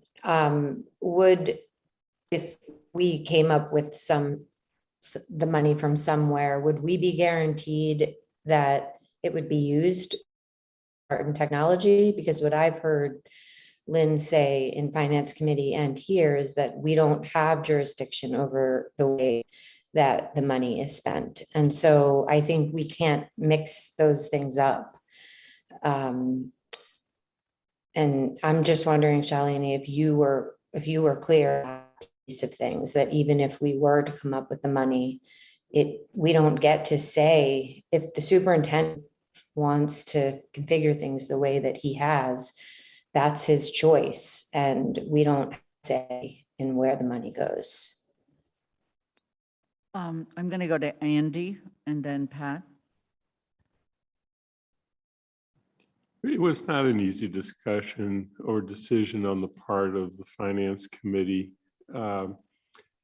because we all sort of recognized that in the scheme of the size of the budget, either for the elementary schools or for the town as a whole, we're not talking about a large amount of money. I think we were talking about process also, and that's sort of a difficult distinction to make because I think that we recognized that the schools could find it. The schools even admitted that in discussions with members of the committee outside, both at the little bit at the meeting and more so outside of the meeting. And we recognize the same thing is true. On the town side, I think that Mandy made a pretty good explanation. What we do with the budget process as a whole is that we start at the beginning of the year by looking at all of the revenue that we assume is going to be available. And then we go through a guideline discussion process at the beginning of the year to allocate that money, traditionally, we've tried to give equal percentage increases to the different operating budgets. This year, the council and council's changed since the vote was taken with some membership. But one of the things that we were trying to do was to make sure that there was enough money available for the CREST program to get the CREST program started the way that we wanted it to do, which then got to the distribution that was set forth in the guidelines that were adopted by the council. And so that's kind of been what the process has been. I really do believe that it was a choice of the schools in the process that they went into in their budgeting. And it was also ultimately decisions of the council, but it's kind of hard to parse that out. And I think that we do need to, as was said by my fellow counselor, think very carefully about what the process is going forward and what the integrity of the process going forward is. And so I guess I will leave it at that for now. Pat. Thank you. I don't have a lot to say. I was an elementary school teacher for many years, and I really understand how I leaned on the art teachers and the technology teachers for support. But I also, it is the classroom teacher, it is the paraprofessionals in the classroom, it's the special education teachers who are on the ground 5 days a week with the children that they're working with. They really understand where their children are and what they need. And if you're particularly a strong elementary teacher, you're already integrating the arts and technology in your classroom without support from the art teachers and things. That because if you're working with project-based learning, you're moving children out in as many directions as they can. And you do that automatically in a certain kind of sense. If the school committee, if the superintendent and the decision makers in the school did not make art and technology full-time, it's because they see real need elsewhere. And no one is saying, oh, let's eliminate special education teachers. Let's eliminate this. We need the teachers to be funded and cared for, all of them. But we need to recognize the difference between teaching a couple of a classroom, a couple of days a week, a couple of hours to make art, and that same group of kids being taught for 5 or 6 hours every day by the classroom teacher. And I have a feeling that the decision was made to support the classroom teachers. And I think that's an excellent decision. And would I like more money? Yes. But Andy's right. This is also about process. And it's something that we can't choose to look at when it feels good. We have to look at it all the time. And I certainly bump up against that. And I don't like it. But we're pretending. I also want to go back to the charter. We're asking people to move money around, and that's not our job. Our job is to approve or disapprove the town manager's budget. We cannot increase, we can decrease. And I realize that there's a little sway in that here because it's the school committee, but I stand firmly with the finance department and the town manager on this, and the school superintendent, and I cannot support adding this money. Thank you. I'm going to go back to Alicia and Shalini, and then I think we need to move on. Alicia? Thank you, Lynn. I just wanted to clarify some of my statement that I made earlier and to say that Because while I understand the superintendent manages the school committee budget and decides how those will be, how the school funding will be allocated, that the school committee came to us with a specific ask. And so I think it's like, I feel strange about saying, how can we be sure that that's what they're going to use the money for? Because that's what they asked us for the money for. And so that's like kind of a strange thing to me to be saying. Also, in that I also understand that in terms of the process and this not being a part of the process and this not being precedent, first, we're in unprecedented times and school children and teachers and everyone in the schools are facing unprecedented challenges. And so I think that they have taken the time and consideration to look at things that we don't specifically look at in terms of the schools and the education and how all of those things work. And they made this decision collectively. And so I think I want to respect that they're saying here, throw me a lifeline, we need help. And I feel like we're saying, well, you didn't like take the right steps, so we're not gonna grab the lifeline. And that feels, I mean, it doesn't feel great to me, and I understand there's a process, but I also feel like built into the process, there needs to be avenues in which people can outreach and say, hey, this is not gonna work for us this time. What is it that we can do? And I feel like we're not allowing for there to be a place in the process for people to say, this is not working. This is not gonna work this time. And so maybe this is not the way they do it, and that's fine. But I think that there should be some way that we can support them, because they are clearly saying to us that while they made this change in decision for last year, that this is the money that they're going to need for this year in order to best support their students and their staff. And they cannot find it somewhere else, because I think that if they would have been able to, then they wouldn't have asked us for this. And like we said, this is unprecedented. They've never done this before. And so I trust that they looked at this very carefully and decided that they couldn't find the money anywhere else before asking. I think if they could, that they wouldn't have come to ask us.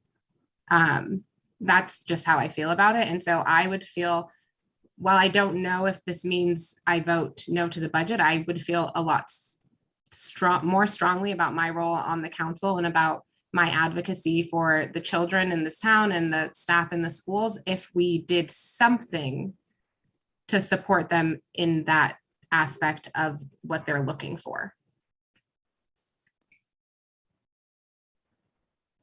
Shalini. Yeah, thank you, Alicia. That was very clearly stated what I was trying to say. And I also want to clarify that what I'm hearing is that the school superintendent is supportive of this ask. What I'm hearing is that they did try very hard to fit in with the budget guidelines, and what they're hearing that there is this money that has been granted, they are now saying, okay, can we use that for this particular use?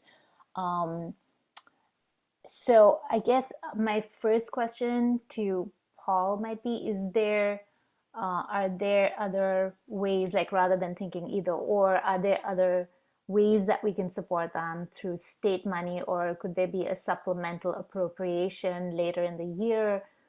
So, let's find a way. Let it not be like, I understand process and the integrity of the process, but let's think out of the box and see what way can we support, because I agree that this is unprecedented times and we do need to support our kids and teachers. Michelle. If I'm not mistaken, in finance committee meeting, I believe that when we were discussing this, we talked about the possibility of coming back to this at some point if need be, if the money wasn't found, or is that, do you recall that conversation, Andy, or any of my colleagues there on the finance committee? I think it was Bob Hagner maybe who had brought it up originally to say that we could come back to this if need be, if the money was not found. And I see Paul has his hand raised, so maybe. I'm going to call on Paul. Thank you. So first off, I want to be clear, this is not a cut to the budget. There's a 0.8 art teachers there. They will be there next year as well. They're not eliminating arts. It's a status quo. They wanted more time for arts, and they couldn't figure out how to do it in their budget. So that's why they came to ask for more additional funds. And I think people who talked about it being unprecedented times, I think that's true. There's a lot of moving parts, especially this year. When we have greater clarity come the fall, We will certainly be coming back once we are able to close out FY22 and we can look at what the state has done. They haven't passed their budget yet. And when we see what is happening there, we will certainly come back to the council and talk to the finance committee, inform the finance committee where we are. And if there's a supplemental appropriation to be had, that would be the time to do it. Okay, thank you for that clarification. Are there any other questions? All right, so Dorothy. Just a simple note, teachers are hired at the beginning of the year, generally, if all is going well.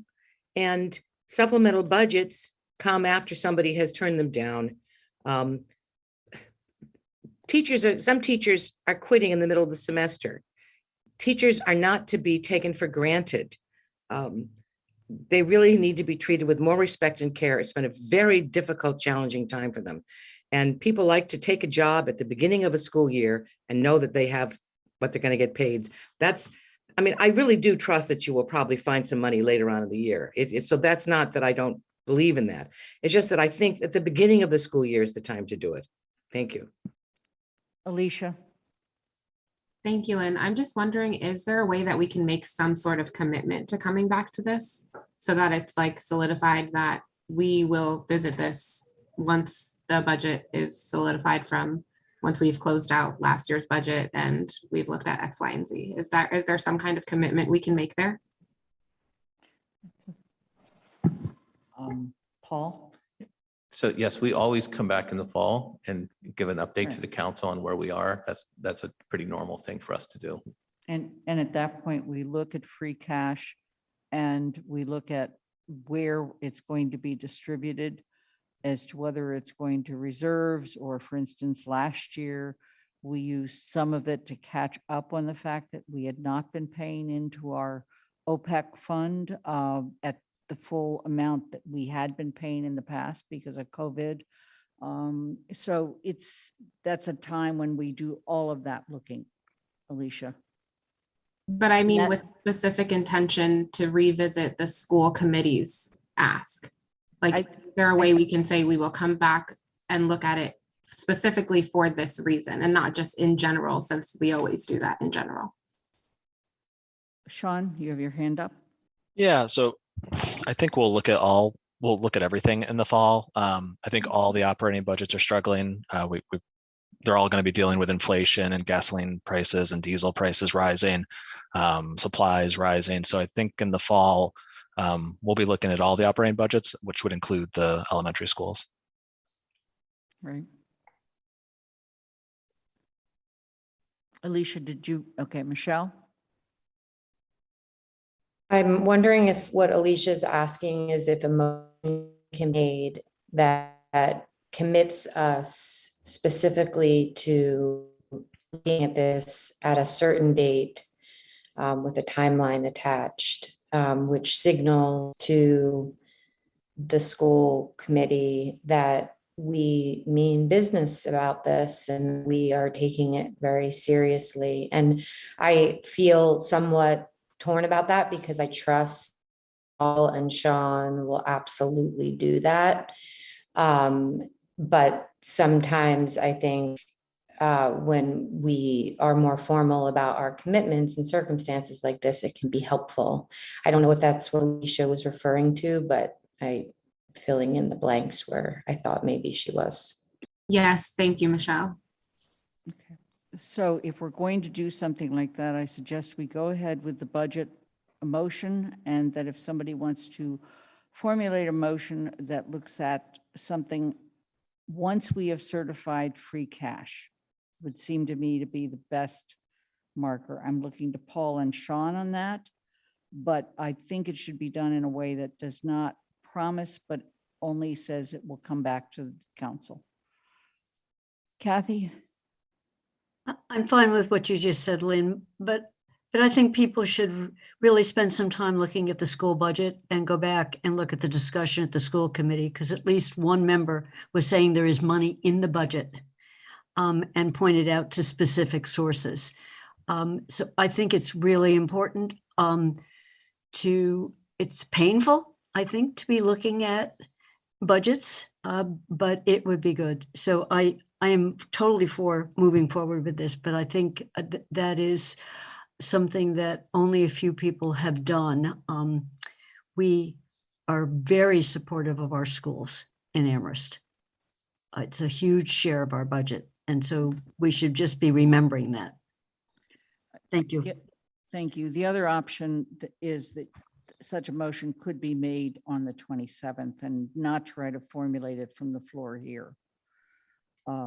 So let's move to the motion, and it is to adopt appropriation and transfer order FY 23-4 and order appropriating the town of Amherst FY 23 operating budget as recommended by the Finance Committee report of June 1st, 2022, and shown on page 16. It's been made and seconded. We're going to move to a vote. We start with Dorothy Pam. No. Pam Rooney. Yes. Kathy Shane. Yes. Andy Steinberg. Yes. Jennifer Taub. Yes. Alicia Walker. No. Shalini Belmilne. Yes. That was a yes. Yes. Thank you. Pat DeAngelis. Aye. Anna Devlin Gothier. No. Linda Griesmer is an aye. Mandy Jo Hannicky. Aye. Anika Lopes. No. And Michelle Miller. Yes. Okay, the budget passes by a majority vote of 1, 2, 3, 4, 6, 7, 8, 9 in favor and 3, 4 opposed, no abstentions and no absence. We're moving on. I'm sorry, Dorothy, you still have your hand up. Sean. Lynn, could I just do a quick recap and thank you for the budget? I never like to end budgets in sort of glum places. So I just wanted to do a quick highlight if that's okay. Please. So thank you all again for all your time reviewing the budget. I don't usually do this, but I think this budget is particularly noteworthy, that it's worth sort of recapping all the things that it does. And I think they're all things we should, the whole committee, since you adopted it, should be proud of. This budget creates 2 new departments, as you know, CREST, DEI. It restores operating budget increases to 2.5% and capital spending to 10%, 2 key indicators that were exiting the pandemic that we didn't see the last couple of years. It funds an ambulance, it funds a ladder truck, it gets our OPEB contributions back up to 500,000.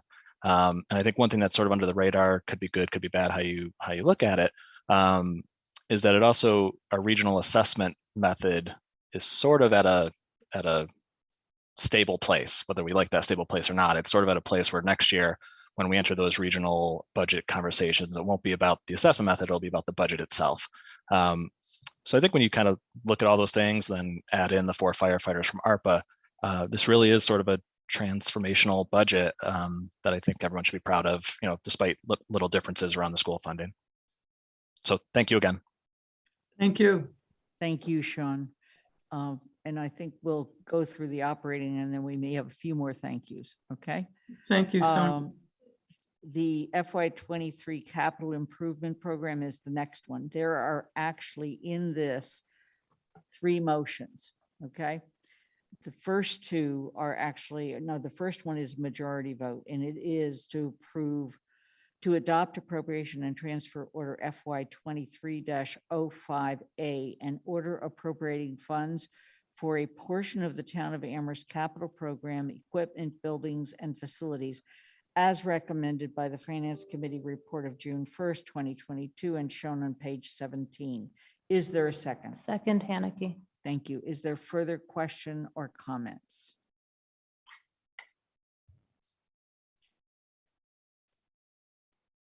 Okay, seeing none, we're going to move to a vote. Pam Rooney.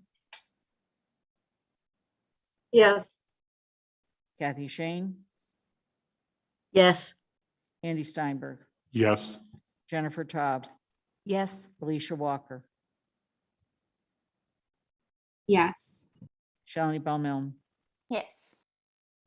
Pat DeAngelis. Aye. Anna Devlin Gothier, Aye. Lynn Griesmer's an aye, Mandy Johanicky, Aye. Anika Lopes, Aye. Michelle Miller, Yes. Dorothy Pam. Yes. Thank you. The next one is to adopt appropriation and transfer order FY 23-06. An order approving and authorizing borrowing to fund capital projects, bond authorizations, as recommended by the Finance Committee report of June 1st, 2022, and shown on page 18. This requires a 2/3 vote because it is borrowing. Is there a second? Second, Haneke. Are there any questions? Comments? Okay, we're going to start with Kathy Shane, Yes. Andy Steinberg, Yes. Jennifer Taub, Yes. Alicia Walker, Yes. Shalini Bowman, Yes. Pat DeAngelis, Aye. Anna Devlin Gothier, Aye. Lynn Griesmer is an aye, Mandy Johanicky, Aye. Anika Lopes, Aye. Michelle Miller, Yes. Pam, Yes. Pam Rooney. Yes. It's unanimous. The next one is to adopt appropriation and transfer order FY 23-14B, an order appropriating from General Stabilization Fund to balance the FY 23 budget as recommended by the Finance Committee report of June 1st, 2022, and shown on page 19. This also requires a 2/3 vote. Is there a Second, second? Haneke. Thank you, Mandy Jo. Are there any questions or comments? Okay, seeing none, I'm going to move to Andy Steinberg, Yes. Jennifer Taub, Yes. Alicia Walker, Yes. Shalini Bowman, Yes. Pat DeAngelis, Aye.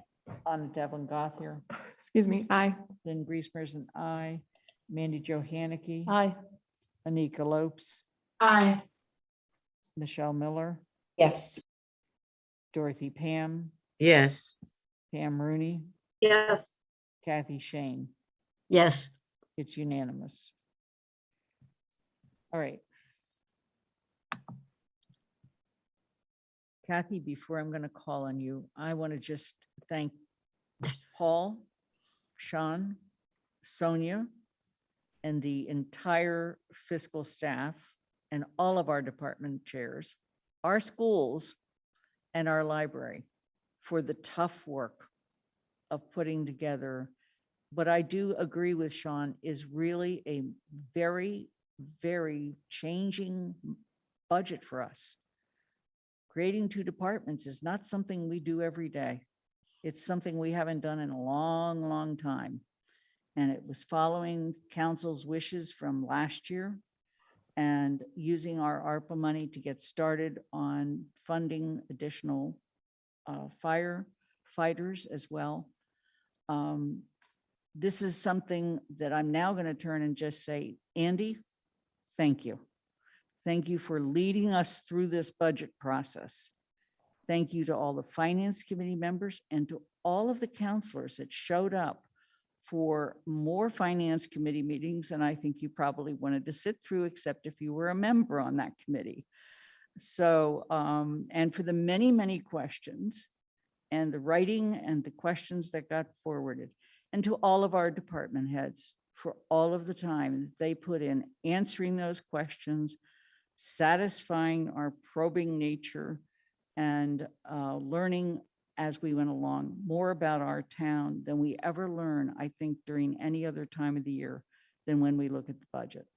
So our deepest gratitude to all of you, staff, our town manager, our counselors, and including those who are the non-voting members of the Finance Committee. Kathy.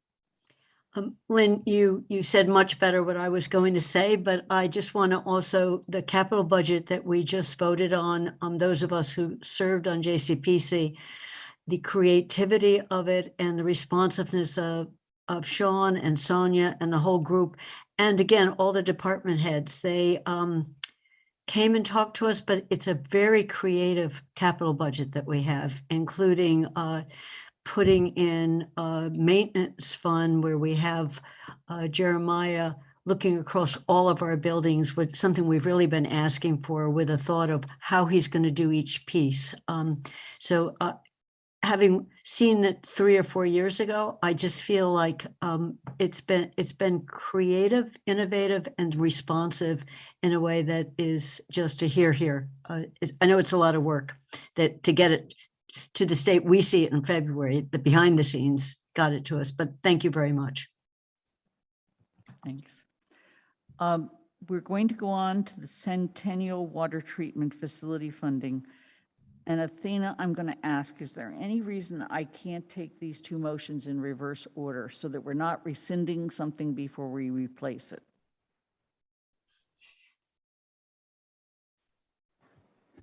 I'm not sure I understand your question. Well, we got through the last thing where we did the bylaw, we rescinded the bylaw, and then we got to the actual general bylaw, and we weren't sure we were ready to vote on it, but yet we had rescinded it. So is there any reason I have to take these in the order you've presented them? I don't think for this it matters. Huh? Yeah, I think that's a question for Sonia or Sean. For zoning, okay. I don't think it Sean? matters from our perspective if you All do right. the new authorization first. All right. So the first one is, so we are going to do the new authorization, okay?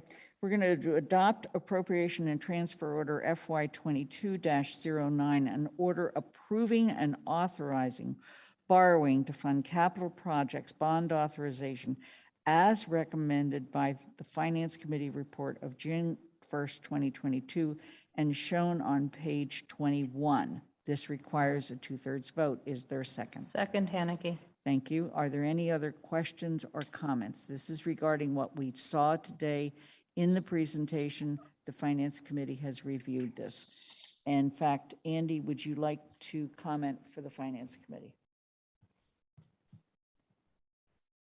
I really don't think that there's much more to say that hasn't been already said. We really appreciated and appreciate the staff and their creativity in finding ways to obtain additional support that will address some of the cost increases that have occurred over this project for years. And I think that the Finance Committee was just concluding that this was the only way we can preserve one of our most vital water sources, which has already involved tremendous work and tremendous investment by the town over a long period of time. And the Centennial plant replacement is essential, or we lose that water source. And I think that it makes this just an obvious recommendation by the committee. Let me also mention, because 7 of us were on the council that originally voted, and 6 of you are new, we've wanted to continue and put back in operational order Centennial. And so this is an action, if you will, that is bridged 2 councils now. And so unfortunately, the price has increased in the process. I also want to emphasize that payment back of this borrowing comes from the water fund. It does not come from our other funds as well. So Pam, with that, do you have questions? Yeah, that did not answer my question. Is the water fund, is the water rate projected for this year going to cover this increase in debt service essentially? Or is it, are we going to be hit with it with an increase in the water rate later in the year? Sean or Guilford? Sean? So the approved water rates will be good for FY 23. The increase would be in the following year. Would probably be the first debt payment would be FY 24. So we don't anticipate the FY 23 rates changing. We've approved the FY 23 rates. Guilford? We're still not hearing you, Guilford, even though you're seem to be talking. Maybe you have to turn your sound up. That good? That's good. Yes. Same problem I always have. The rates that we put and projected going forward actually did have the $11 million borrowing in it. So if you look at those rates we projected out several months ago now, the 11 million is included. What's not included is the 18. But if everything works out the way we want to, we're actually going to be back down around the 11 million. So there shouldn't be much of a rate increase. And part of the reason we're back down is because of the extensive efforts of DPW to both get the loan that has forgiveness on it and also still working with many other people, including our state representatives, to see if we can get some additional money out of the State House. Dorothy, questions? Just wanted to comment that although the price increase was way more than we would have wanted, in that time, water just gets more important, clean and potable water. So I absolutely totally support whatever we have to do to get Centennial up and running again. Thank you. Are there any other comments or questions? Seeing none, we're going to move to a vote. We are starting with Andy? No, I think I'm starting with Jennifer Taub. Yes. Yes. Michelle, Alicia, Yes. Shalini, Yes. Pat,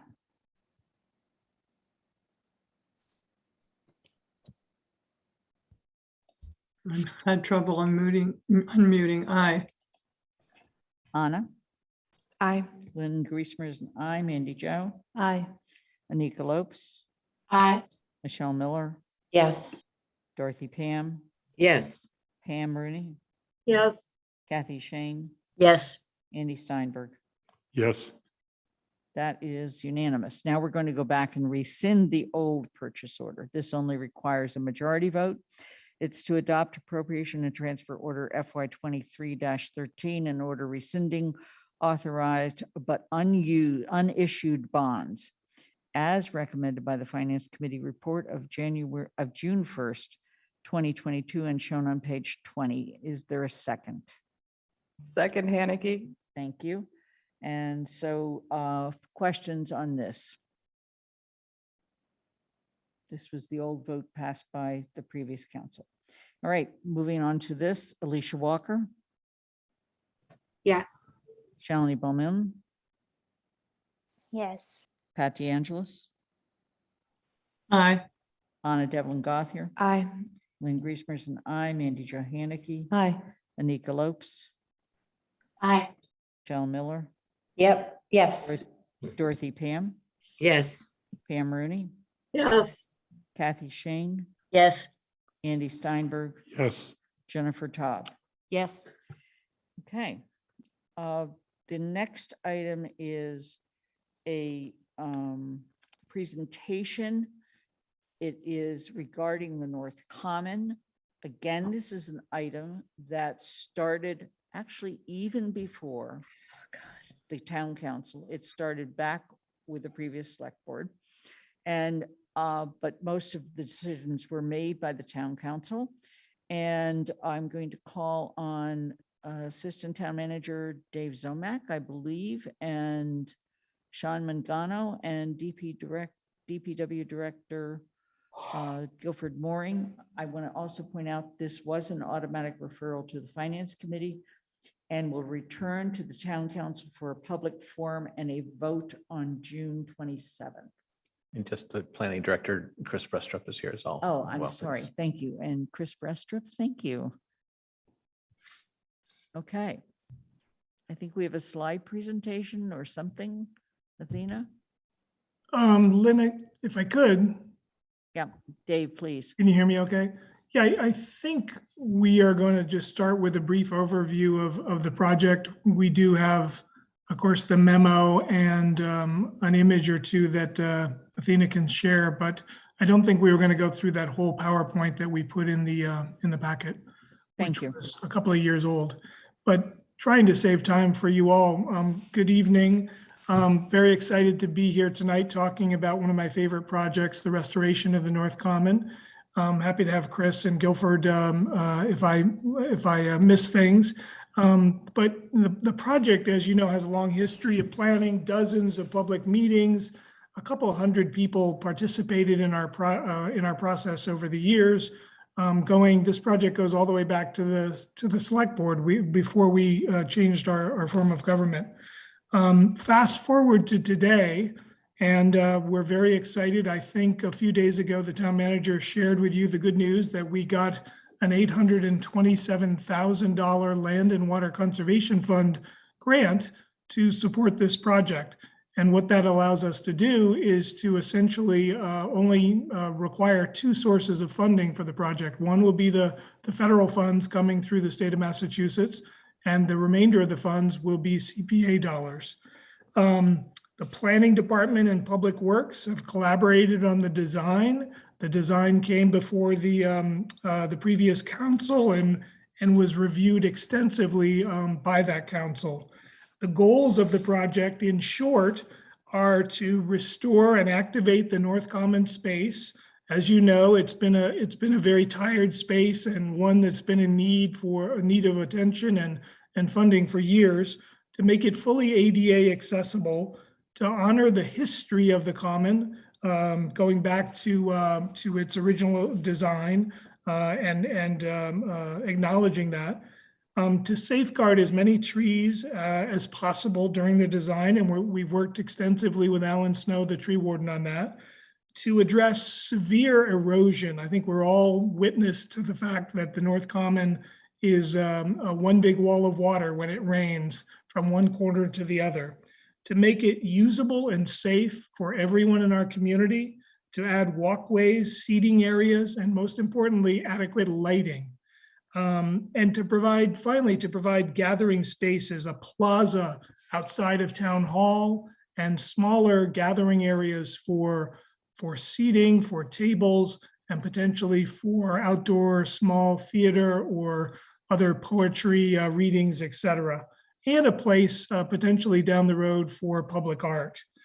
In total, the project budget, as outlined in the memo, is roughly $1.8 million. And honestly, that seems like a lot of money today, but in fact, with inflationary factors and supply chain issues, we think that this project is going to be adequate, but not overly flush by any means. Let me just go into a couple of the actions we're looking for tonight. So with federal funding comes conditions. Always federal and state funding does come with those conditions, and the Land and Water Conservation Fund project or program is no different.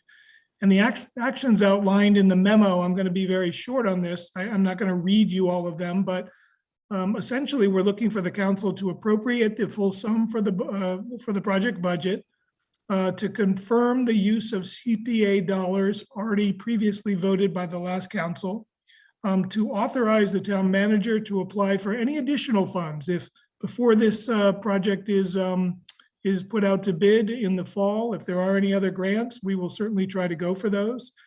And then to authorize the treasurer to issue a grant anticipation note. So this is a pretty standard practice. I know that Sean is here and Sonia may still be with us. We don't anticipate needing to borrow for this project. It's what's essentially a short-term internal borrow. It's a reimbursement grant. So essentially we'll outlay the full amount of money and we'll get back the full $827,000 and change from the state government. And then finally, it does transfer, the grant requires that we transfer the care, custody, and control of a portion of the common from essentially the project area as outlined in the memo from the town council to the Recreation Commission. Essentially what the state and federal government want to make sure we do is dedicate this to essentially what amounts to passive recreation. That this is used for picnicking, for throwing a disc, for throwing a football, for passive recreation, and not essentially active recreation, but for walkways and sitting areas and such. And because it's part of the common and part of the public way, that is how we will achieve that through this order. We have vetted that fully with our town council, Sharon Everett, who's an expert on land use law, and she helped craft the order that is before you tonight. So I think I'll stop there. Chris is here, Guilford may still be here. And if there are any questions, we're very excited. We're very proud of the design. As I said, planning and DPW work together on that. We have town engineers, Paul Dethier and Jason Skeels, as well as Alan Snow and Chris's staff that all contributed to that design, which came before the previous council. So thank you. David, thank you. My only correction is we're not voting tonight. We have to Oh, have right, a I'm public sorry. forum on the 27th, and we will vote on the 27th. But My apologies. I got a little ahead of myself in the order. Sorry about that. So let me begin then and call on Mandy Jo. First of all, I really want to compliment again our staff for their amazing efforts in getting additional funding for this project. It's just one more example of how we have some pretty good grant writers around, and they're really working hard to do that. So Mandy Jo? Yeah, I second everything Lynn just said about getting more funds, because I know we were concerned when we were looking at these. So my question's about that transfer to the recreation department, because I just want to understand what that legally does, because right now it's part of the common, it's part of the public way. If we pass that transfer, does that remove it from the public way and just move it into just town-owned parkland? I just want to understand more about what that order does legally, to whether the council would still have any say on what goes on a public way, because would it not be a public way anymore? And are there any legal implications to removing a common?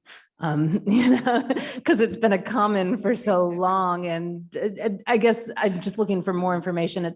I understand you might not have that tonight, but it'd be nice to have some of those answers to really know what the implications of that transfer of care and control to the recreation department does for our authority to regulate it as a public way. I may have to come back to you with a little more information on that, and happy to have Chris jump in if she would like. My understanding is that we would identify, as indicated in the packet, a project area, and that was outlined, I believe, in red. Athena may have that if you Athena, do. would you like to show us? Yes, thank you. And so, yes, we carefully drew this, and it shows Main Street at the top, just to orient everybody. Town Hall, obviously labeled, and you can see the bump out in front of Town Hall indicates where the plaza would be. And then from the Spring Street, the edge of the sidewalk on the Spring Street parking lot, out to South Pleasant and out to Boltwood, and then around to the north, if you will, along Main Street, encompassing what is now a parking lot, which would then become a green space with plaza and walkways and lighting, as I said. So Mandy, to your questions, it is a requirement of the grant. Essentially, the state is saying, there is a carrot and a stick here. The state and federal government are saying, we're going to give you close to $1 million, but 5 years from now, we don't want you to say you need to use this for some non-park or recreation or common, if you will, use. So we could not, put a heliport there 5 years from now. We would have to go through a rigorous state process to remove this from this use. I believe, my understanding is the public way would not change. This project area would be almost like a layer over the public way in this project area. And we've done this elsewhere, not with the public way, but we've done these project areas when we accepted a state grant for Groff Park. we drew one of these project areas. War Memorial Pool, we drew a project area, and Mill River, we had to draw these project areas. And essentially, it puts this area on the map, and as part of the public record, that the state is essentially saying this should remain for the purposes they are funding and not be used for some other purpose. Andy Jo, any further questions on that? Okay. Are there any other questions or comments? Michelle? Excuse me. I just wanted to make the comment that the other day in Finance Committee, I hadn't had a chance to review the project as a new counselor, and to see the presentation that was in the packet today. I just wanted to say how exciting it is. It's really beautiful, and all of the ideas that have come forward and all of the work that's gone into it. I was really able to envision the North Common project. So thank you for all of that work. Thanks. Dorothy? So just as a kind of a speculative thought. So the state says it has to remain as a passive green area of public relaxation. So if some town council in the future decided they wanted to turn it into a homeless encampment or tiny houses, would that be allowed or not allowed under these rules? My understanding is that would not be allowed. This land would now be protected by Article 97 and also I believe Article 45, Section 3 of Mass General Law, that it would essentially be for park purposes, park and recreation purposes, as outlined in the order and the memo. And it would take an act of the House and Senate, the Massachusetts House and Senate, to remove that, as well as a vote of the council. Okay. Got that. Thank you. So it's intended to be permanent, that we use this for the purposes of the grant.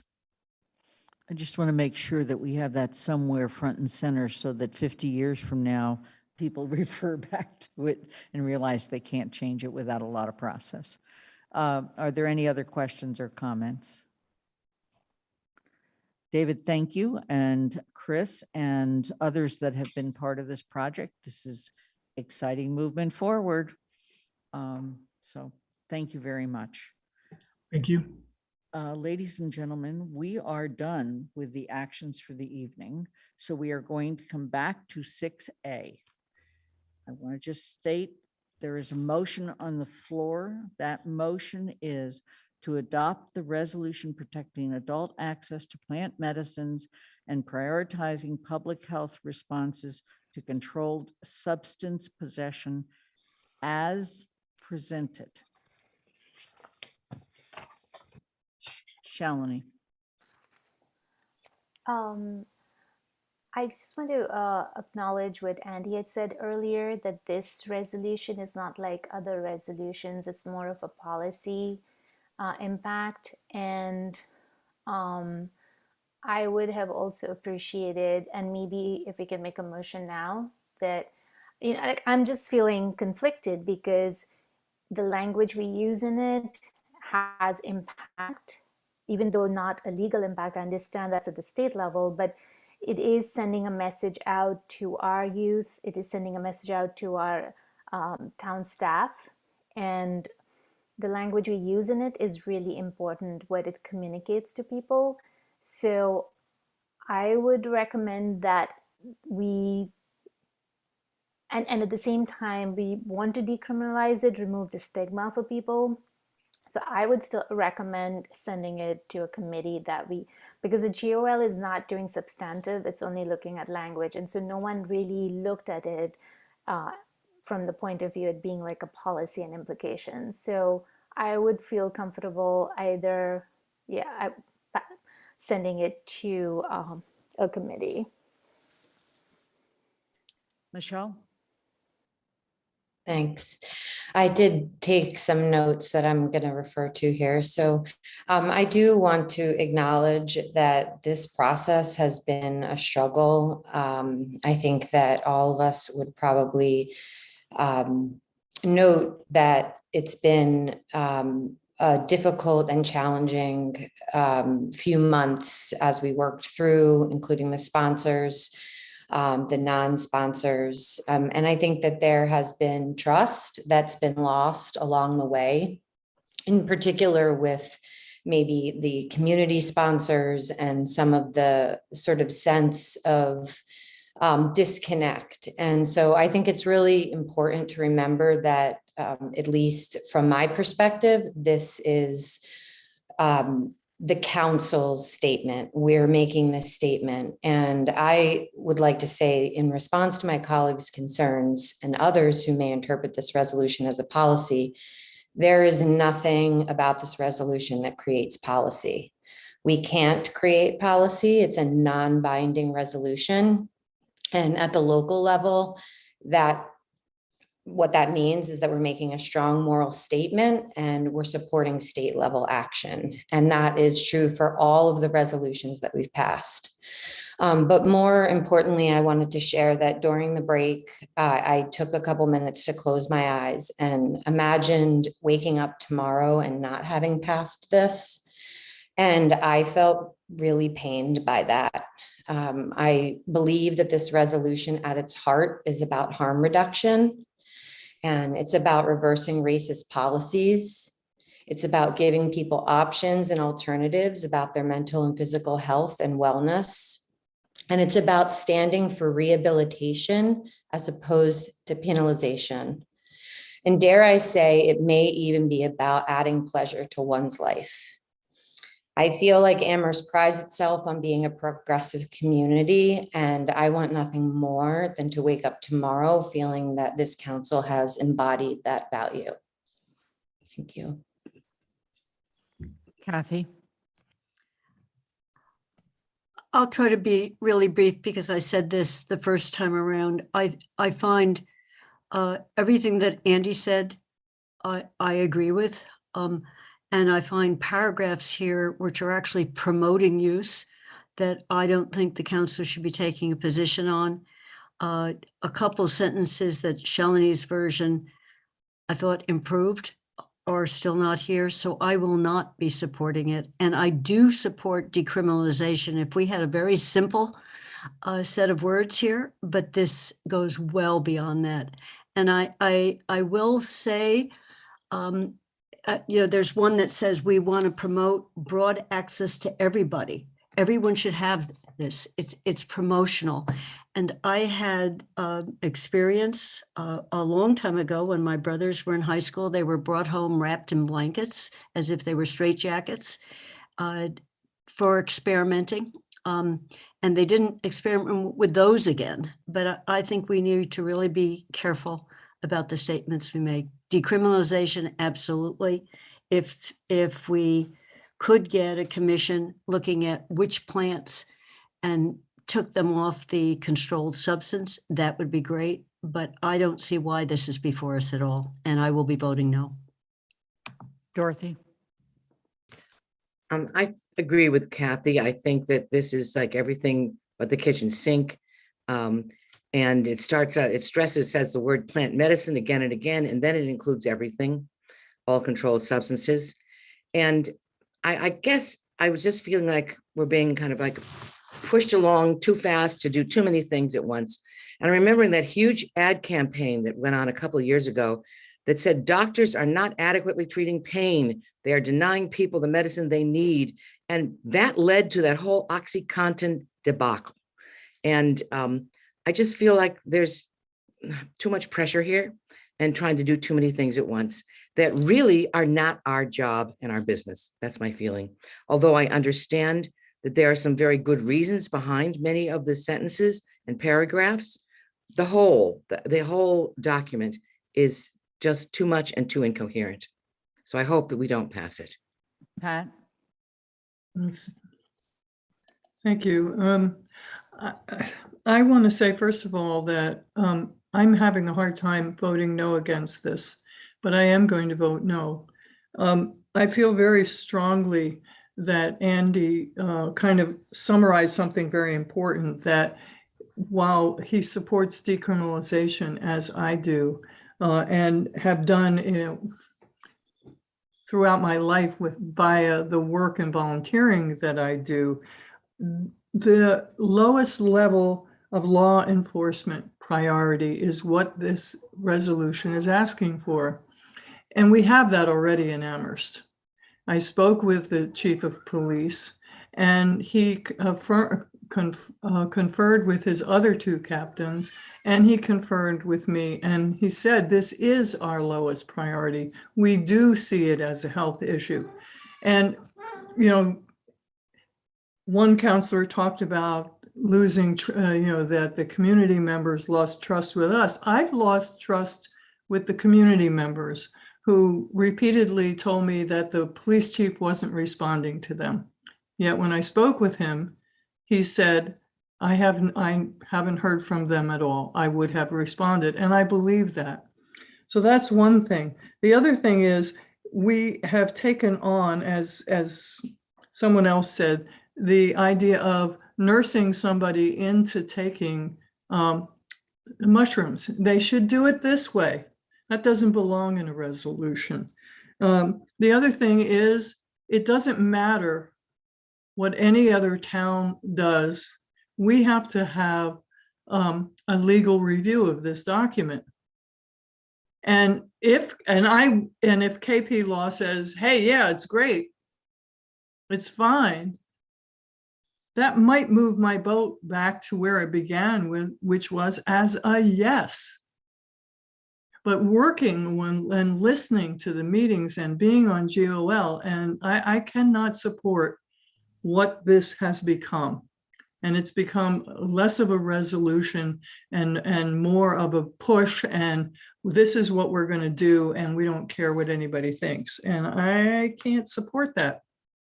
I cannot support this policy because it is a policy. If this, I'll say one more thing. I apologize, I'm taking a lot of time. It is a policy to say that all departments will treat this as the lowest priority, criminal priority, and treat it as a health issue. That's already being done by our police department. I'm going to go to Anna, who's not spoken on this yet. Sure, a couple things. So respectfully, regardless of concerns folks might have about this dictating policy, that does not change the reality that this is not a binding resolution, and it does not dictate policy. That is true of every resolution we pass. They are opinions of the council. It's saying we believe that it should be our policy. It's not saying that we have gone through the process to change said policy. I think, with respect to what folks were saying about sending it back to committees, when GOL looks at clarity, consistency, and actionability, they were doing what you were referencing, right? They were looking at, is this something that we could take action on if we wanted to? Is this clear? Is it consistent with other things that we have with itself, right? Does it make sense? So if this exists as our lowest priority, as Pat was saying, that's great. This resolution puts an opinion that supports what we already do. That doesn't mean that we should change anything about what we're doing. It's just saying we believe that this should be the case. It already is. Great. We still believe that should be true. I also want to make a quick edit, or not a quick edit, a quick maybe fact check. We took out the part about how to consume. I mean, speaking for myself only, that was a significant concern for me. I didn't think council had any role or any place to say that. And then the last thing that I'm really that's pinging bells in my head is we don't do, to my knowledge, we don't do legal reviews of proclamations and resolutions. And I'm really concerned about that precedent on our budget. The number of proclamations and resolutions that we pass, which I appreciate and I don't want to see lowered, because I do think they're important to put out there as opinions of the council. If we need to start seeking legal opinion on every single one, I'm scared for that bill, and I'm scared for the amount of time that it's going to take. I will be supporting this resolution because I believe in what it's saying about decriminalization. When it talks about access, it doesn't mean everyone can reach into their kitchen cabinet and grab it. It means equity of access to medicinal treatments and therapeutic treatments. It means all of the things that go along with decriminalization. And I want to, again, respectfully, I understand that folks have had really, challenging and traumatic experiences in their lives. And what decriminalization does is it makes things safer. It allows us to test. It allows us to study. It allows us to research. We see statistically significant evidence that decriminalization supports community health. For me, that's why I plan on voting yes for this version of the resolution. Thank you. All three of you have spoken before, so I'm going to go to Michelle. I just wanted to clarify a couple of things. I wanted to clarify to Pat that I certainly meant that trust has been lost on our part for the community sponsors as well. So I just wanted to clarify that with you. And I also wanted to clarify that it is my understanding that the community sponsors did not reach out to the chief, but reached out to somebody else in the department who did not return a call. So I just wanted to make that distinction. I also wanted to say that this is really about supporting state level action. And the fact that it is the lowest priority, what we're doing is we are putting in writing, we're formalizing that this is our lowest priority. So we're just saying that in the opinion, in the resolution, making that formal in order to support the state level, I'm sorry. And I also wanted to just acknowledge, I heard Andy, I heard Kathy at least say they support decriminalization. And if that's true, I also heard Shalini say that. I heard at least those three counselors say that who seem to be voting or veering toward no on this. What does that mean to you? What would this resolution look like? If you support decriminalization, how would it be different than what we have right now? And if you tell me that there is something different that would truly support decriminalization, I would be willing to work with folks on that, because I think community sponsors aside, this is too important an issue for us to pass up on. And so I just want to put out there that I'm willing to do the work. I don't want to get into the binary positions that we're in. I want to hear what you've said, which is that you support decriminalization. Kathy said it, Andy said it, Shalini said it. I think even maybe Dorothy said it to some extent. So how do we support decriminalization if it's not through this measure? Because we've been asking, and we've been asking for your feedback. We've been asking for you to send feedback. I've spoken to Andy multiple times requesting feedback. We've asked for feedback in the last meeting. And where is the feedback that helps us to move decriminalization forward? Jennifer, you've not spoken, so I'm going to skip to you. Well, I don't want to speak for Kathy, but I just responding to Michelle, I think that there's some concern on some counselors that where it veers on promoting, that goes beyond stating support for decriminalization.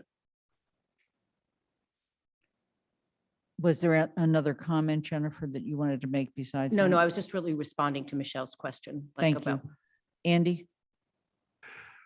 Well, the way we support anything that we don't have the authority to do is we send a message to the legislative body that does have the authority to take action. And sometimes it's United States Congress and sometimes it's state legislature. But the part of it that was added that is saying change state law, I mean, that's the way it's going to happen. It's not going to happen because Amherst declares that it's a low priority.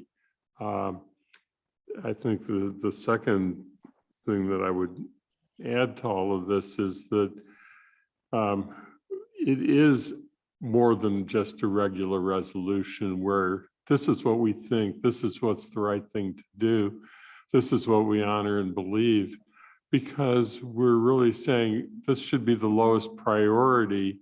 And, you know, we are the council, we are sending across a message, and messages have consequences, and this is one where the message has a real consequence. And I think we should be thinking about that very carefully.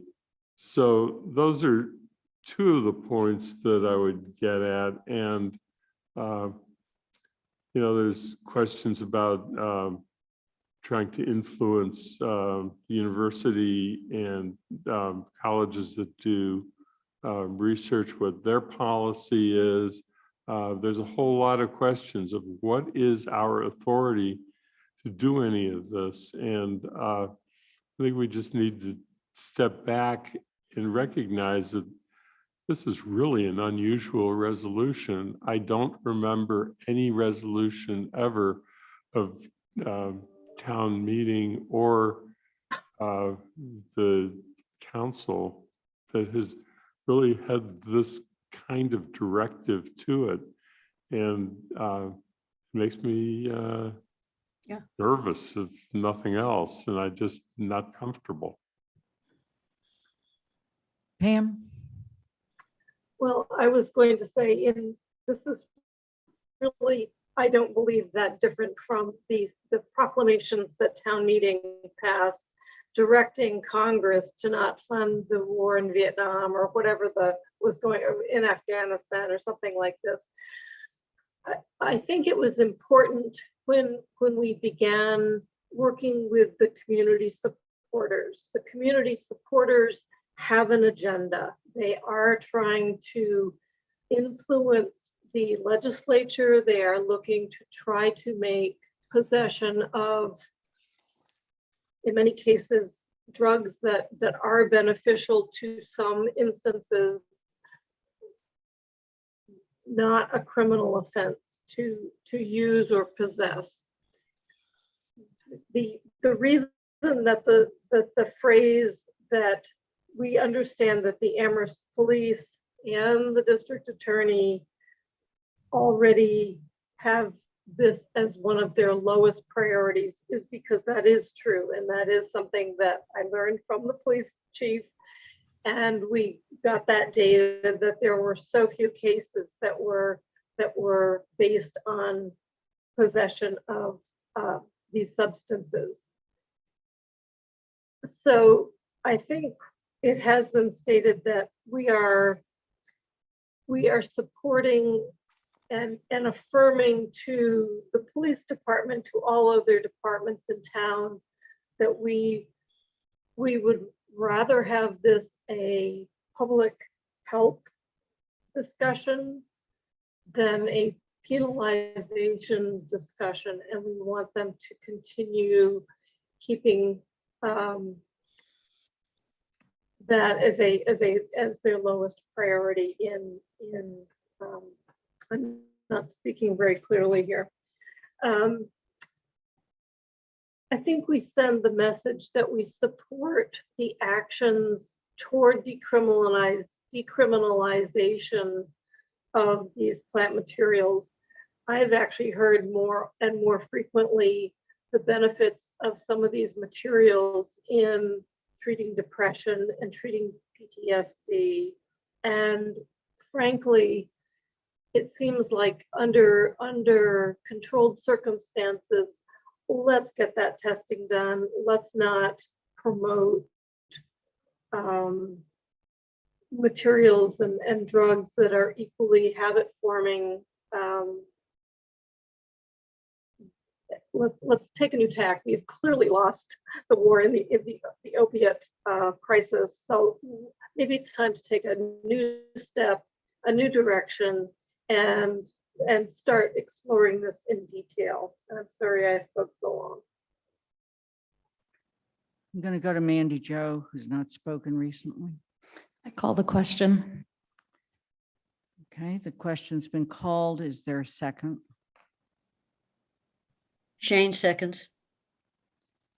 That requires a 2/3 vote.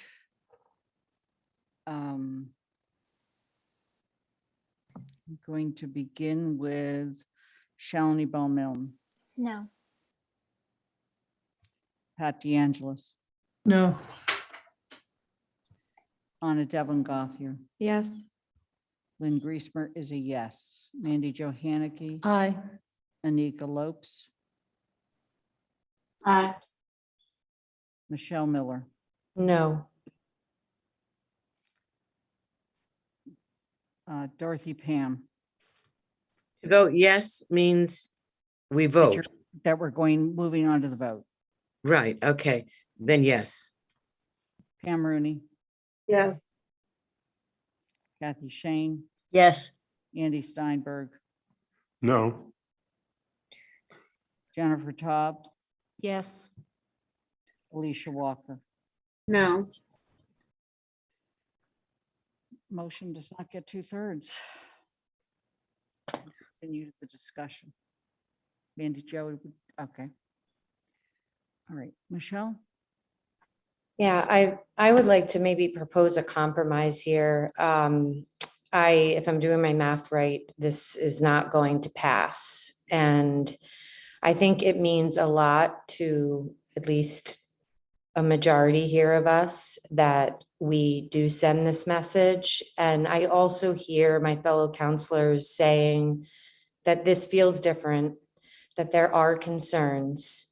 And I would like to propose the possibility of sending this as it is back to GOL for a substantive review with consultation with the police department, perhaps even CRES, the Board of Health, and perhaps legal, to maybe it's going to be a complete deconstruction of what we have, but I know we have to refer something.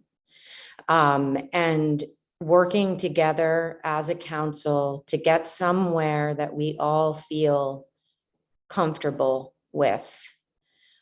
So I would like to propose a motion that refers this back to GOL for a substantive review, including a legal review, consultation with the police department and CRES and the Board of Health, and any other department that any of my fellow colleagues feel should be consulted with. That's my motion. Is And there a second? I second that motion. No. All right, the motion is to refer back to GOL with all of the stipulations that Michelle has responded. Is there any discussion?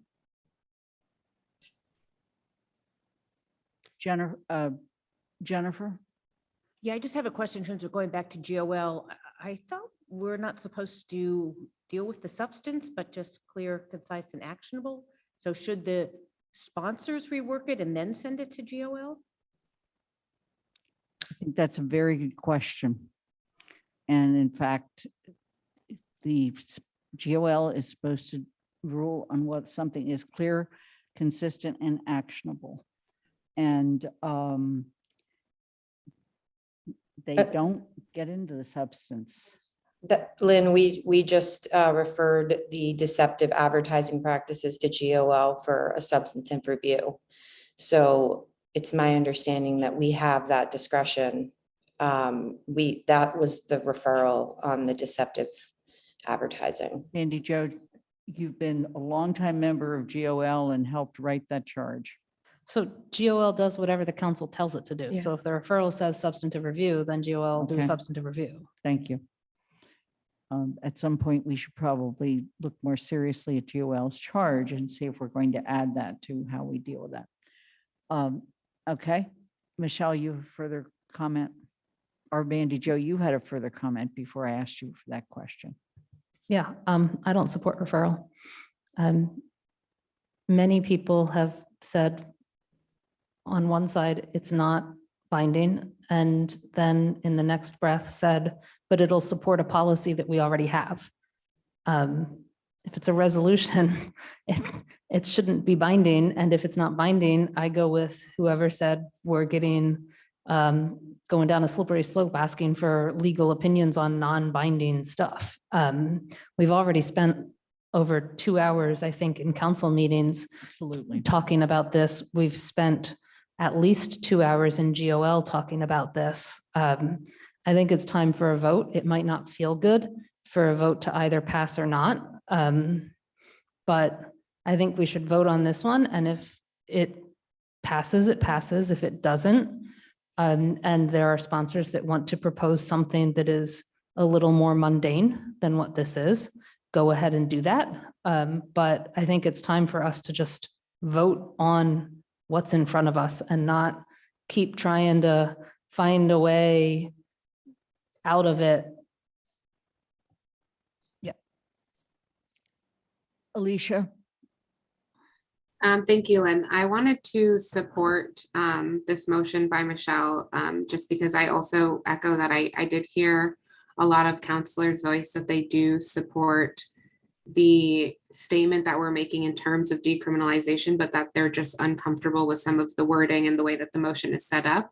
And so I think this gives us the opportunity again to just revisit that. And I think that the amount of time that we've spent on this conversation just really, I think that just really points out the fact that people feel very strongly about this, and that, you know, I think a lot of people voiced that they wanted something to happen and this wasn't it. And so I think that the best next step then would be to refer it back to GOL or to somewhere. And so since that's GOL being Michelle's motion, I'm going to support that in hopes that it can be looked at again and brought back to us in a way that we all feel more comfortable with it. Shalini? Yeah, I would also support Michelle's motion because, and for counselors, you're saying it does not matter, it's not binding.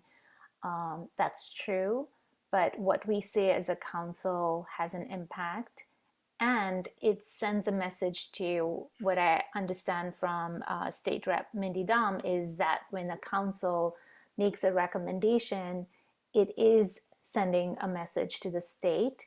And so as a town, we want to be very clear in our language and what we mean and say what we mean and mean what we say. So I think it's really worth it going back to GOL because they did not look at the substantive, that was not their job at that time, but now we're authorizing them to do that. So they can look at it in a more thorough way, as all of us have indicated that this is an important issue. It should be decriminalized and it should be addressed properly. So I would totally support that. Andy? Yeah, just one point, and that is that I appreciate Michelle's motion and I'm going to support it. I think that we do have evidence that despite some very good work and very appreciated work on behalf of GOL, that there still are questions that this wasn't clear or we wouldn't be debating it for 2 hours. Paul?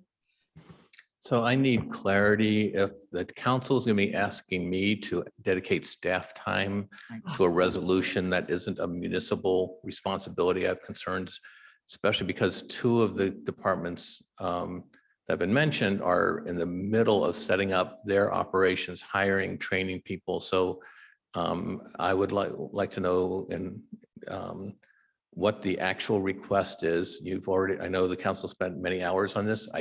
Our staff do not have time to put into digging into this in depth. So I would like to know what the council's expectation is or request is to access staff. I didn't raise my hand, sorry. Paul, I think you ask a very, very appropriate question in addition to the request that there be legal review. I'm not going to vote for this the way it is. It's got too much in it. If you want a simple resolution that asks the legislature to look at something and that we support them looking at it, that's one thing.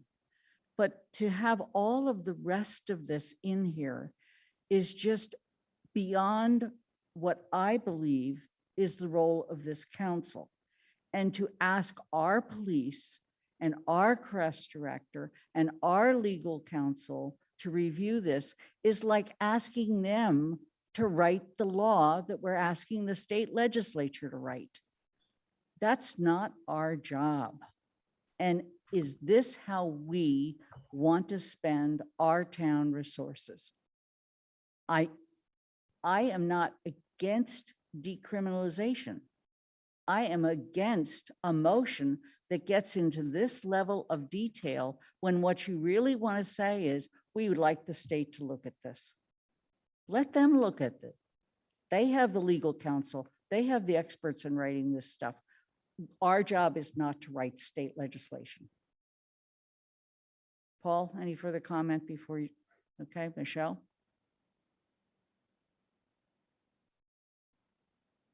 Consulting with the other departments was a response to many of the counselors here. And I do understand Paul's position, especially given the timing. But it feels like there's no winning here. You know, I'm trying to create a bridge for us, an opening. And if we refer it back to GOL and deconstruct it and write something simpler, would the counselors not want it to be run by CREST and the police department and the Board of Health? So I guess what I'm asking is, let's just say this vote doesn't pass, and I and a couple of other counselors write something really simple that we bring forward, sort of like what you said, Lynn.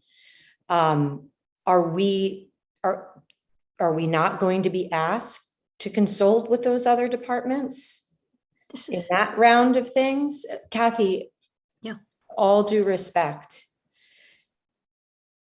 the sort of outbursts of reaction, just bear with me here, okay? Is there a solution? If I haven't put the solution forward, would someone please propose another solution that puts this out there in a way that we can work together on? I'm going to suggest the following solution. I'm going to suggest that the sponsors withdraw this motion, this resolution, and they, if they want, they come back at a future meeting with a much simpler resolution that urges the legislative action at the state level that you're seeking. That's my solution. That's my recommended. That's my recommend. That's my recommended motion. Or I'm sorry. That is my recommended solution. I'm not going to make a motion that forces you to withdraw, and I'm not going to. But I clearly do not support spending the town resources on writing a state law. That's not what we should be doing. Well, maybe we can move forward with the vote after hearing from other counselors, and then the sponsors can make a decision after that vote on whether they want to come back to this again with a different approach. Are you calling the question? No, I'm not. Okay, Alicia. Thank you, Lynn. So I just wanted to say my understanding of what Michelle proposed was not that we were asking GOL or any other town staff to be writing a state law, but however, that this is a resolution, just like any other resolution that we do write on the council. I know we did determine it is slightly different in terms of the content, but again, that's why we're asking it to be sent back to GOL. Also, in my opinion, consultation is not asking the police or any other department to be writing policies or even to be necessarily doing any significant amount of work, but consultation could simply be, can we read this to you and can you give us your reaction? And not asking them to do anything very specific. I also don't think we have put a date certain on this.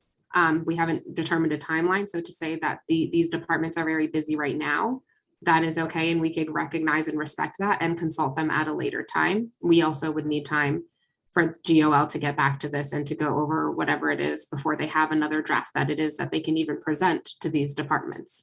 So I think that there is time and that this isn't like a time crunch issue that we would be rushing through while these departments are going through hiring in busy times. And so I think that Michelle is being very creative and innovative here in terms of addressing counselor concerns and trying to adjust to what people are saying that they would like to support. And so I just want to commend her for that, trying to think through as a new counselor. And I can relate to not knowing exactly which ways to approach certain situations. So I just really appreciate that. And again, just thinking of like a holistic way to support our community. I think we can get support on this if we can get it changed and looked at again. And so I think that one of the ways that we can do that, if the council agrees, is to send it back to GOL. And so I, again, am just stating my support for Michelle's proposal. So the motion that is presently on the floor is to send this back to GOL, and they, in consultation with any number of other town departments, would review it. They have also requested a legal review, which I think is a question mark in addition to that. So that's the motion on the floor. Michelle? I'm sorry that my hand was still up, but yeah, that is the motion as I understand it. But again, going back to GOL may mean a deconstruction of what we have, not necessarily a review of what we have immediately, but to review it for substance. And then if there are changes to be made, consult with these various departments at times that allow, because I agree this is urgent, but we can do this in a time that allows for these other departments to consult with us in the process. Shalini?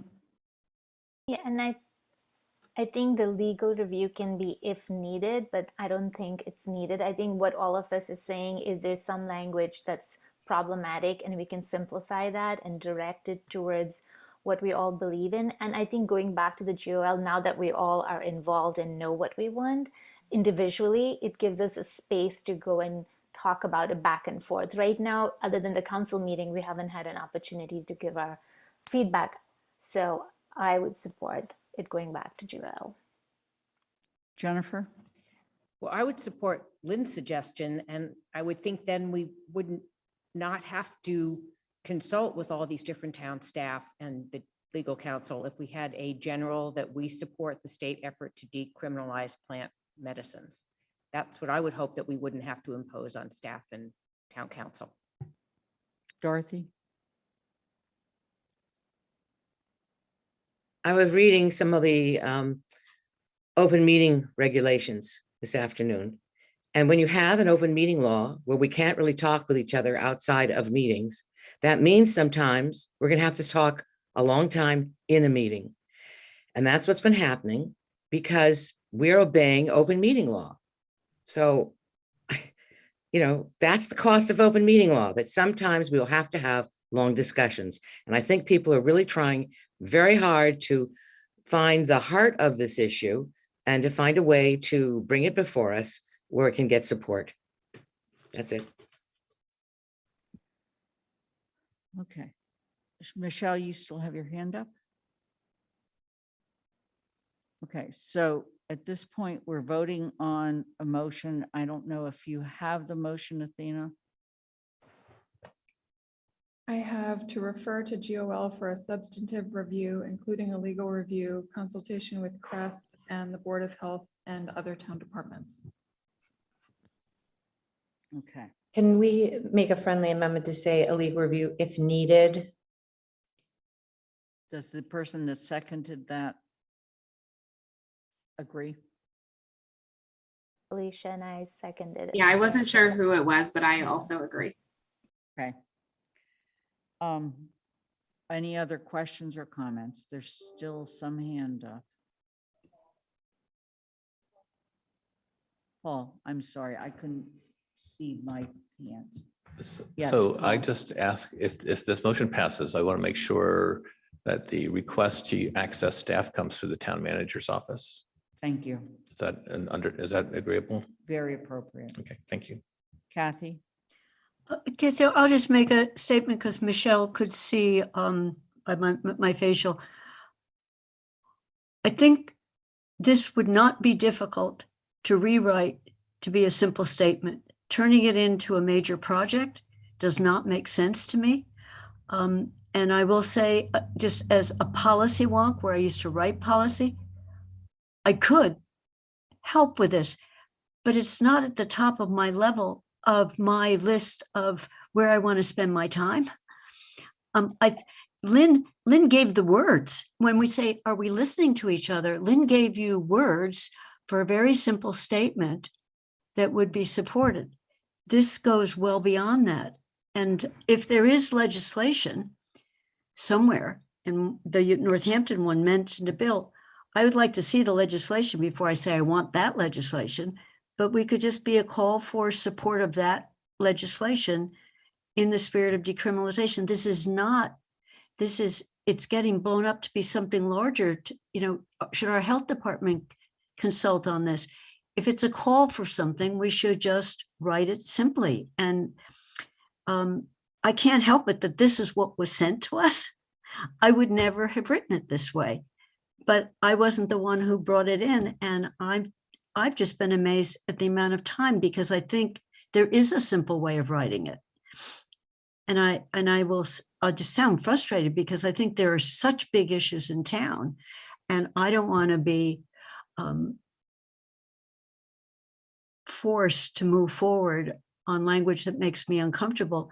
And the one other thing I should say, and I can't completely verify this, there have been some emails that have come in support of this. There have been a couple people that I've written them back to see whether they have actually sent me the email. And I'm not positive they did send me the email. So I am going to make one phone call because I know the person and just see whether she actually sent it. So I'm a little bit worried, but I have no way of verifying. I just responded to 2 or 3 people that I personally knew. And so I'm worried about that. But beyond that, I think there's a simple way of writing this, and it's not a confer with lots of people and confer with legal. It's just get down to a simple statement. And I'll stop there because I was ready to vote on this, to vote no on this. A simple statement I could vote yes on, but I don't feel like I need to mark up a document that I would just start all over with. So that's my sense of frustration with this. I think we are asking for something that seems quite clear to me, and but I'm not prepared to spend a lot of time on it. So I'm sorry. It's just not. I don't have the time to spend. Would be another way of saying it. Pat? Thank you. I wanted to clarify for Kathy that H1494 is establishing a task force to investigate these topics, to investigate all of it and whether it should be decriminalized. I totally 100% support that.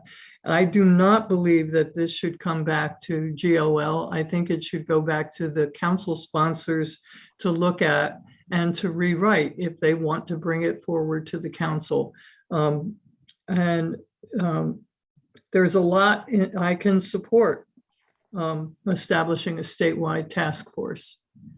And that's not in the version we're looking at, though. I know, but Oh, okay. it's like, yeah, that's a good piece. I think that's a good right. piece. And Yeah. so I do not want to use town staff to do this. I've been getting emails from James Davis who's telling me I failed him because I didn't respond to an email and stuff like that. I want the sponsors to take this back, to remove it and to work on it by themselves and not involve town staff, because I think it's inappropriate. Right, there is a motion on the table that it's a referral back to GOL. Jennifer? I didn't want to take up a lot of time with this, but I did want to respond to Kathy. I had mentioned this to Lynn earlier because I was concerned. I wrote back to a constituent that sent me a letter, an email, and she wrote back and said that she had not sent it, that she had signed a petition, that, two people had come to her house and she had signed it and did not understand that they would be sending an email under her name. And when I checked her email, in fact, it had her name and then it said from an actionnetwork.org. At the bottom, it was signed by her with her email address. And then I did go back and look at a number of the other emails we received, and they were from that same Action Network. So I don't know, and she didn't know if there was something in the fine print of the petition authorizing those that were collecting the signatures to send an email to council under their name. But so I wanted to respond to Kathy. Yes, she was concerned, and I am concerned about that. Michelle? And I'll respond to that as well, because I think that's a good, worthwhile concern. My understanding is that the community sponsors use a system that allows them basically to create a template or a form letter, and that they receive a signature from folks who want to support what it is that they're asking for the support of. And then that it gives them the authority to put their name on a template letter. So that I know is maybe a system we're not familiar with. I think it works pretty well, as long as it's ethically and morally sound. But I don't really think that any of that necessarily matters when we're talking about this council says they want to support decriminalization. If you want us to go back, start over with something simple.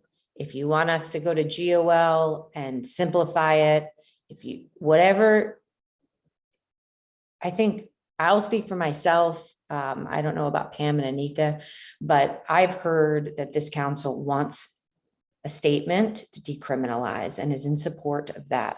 So whatever we need to do to get there, and maybe not every counselor, I certainly don't speak for every counselor, but plenty have said they do. So this is important, and I appreciate what you said, Kathy, about it not being the most important thing to you or even close. But I do think that it is a very important statement that we're making, and I appreciate the time everyone has spent offering discussion here. Pam? I'm going to support sending this back to the sponsors. And I too feel like I have spent way more time on this than I originally intended. So if Michelle would just modify her motion to send it back to the sponsors, I think we could probably clean it up in a couple of weeks. I'm going to be out. Let's just do it.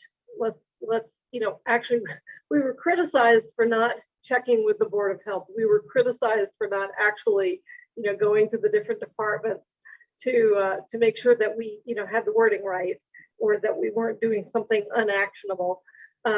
So if Michelle is willing to do that, let's send it back to the sponsors, and we'll take another stab at a very, very simple, which is kind of where I wanted to start in the beginning, but there was a lot of pressure to add lots of different information, and it got definitely bogged down, as clearly the discussion has illustrated. Michelle, we need to either bring your original question to a vote or you need to withdraw it. Okay, I do have a question, and this is for Athena. I want to point out that if this goes back to the sponsors and not to a committee, then it will be difficult for counselors, I believe, and I would like to hear from Athena, to offer the same type of input. And then we're going to be back here again with a resolution that doesn't meet people's needs. The point of having it referred to GOL is that it allows each counselor to send comments to the GOL chair or to participate during public comment or during the meeting time in which we are discussing this in a way that is in alignment with open meeting law.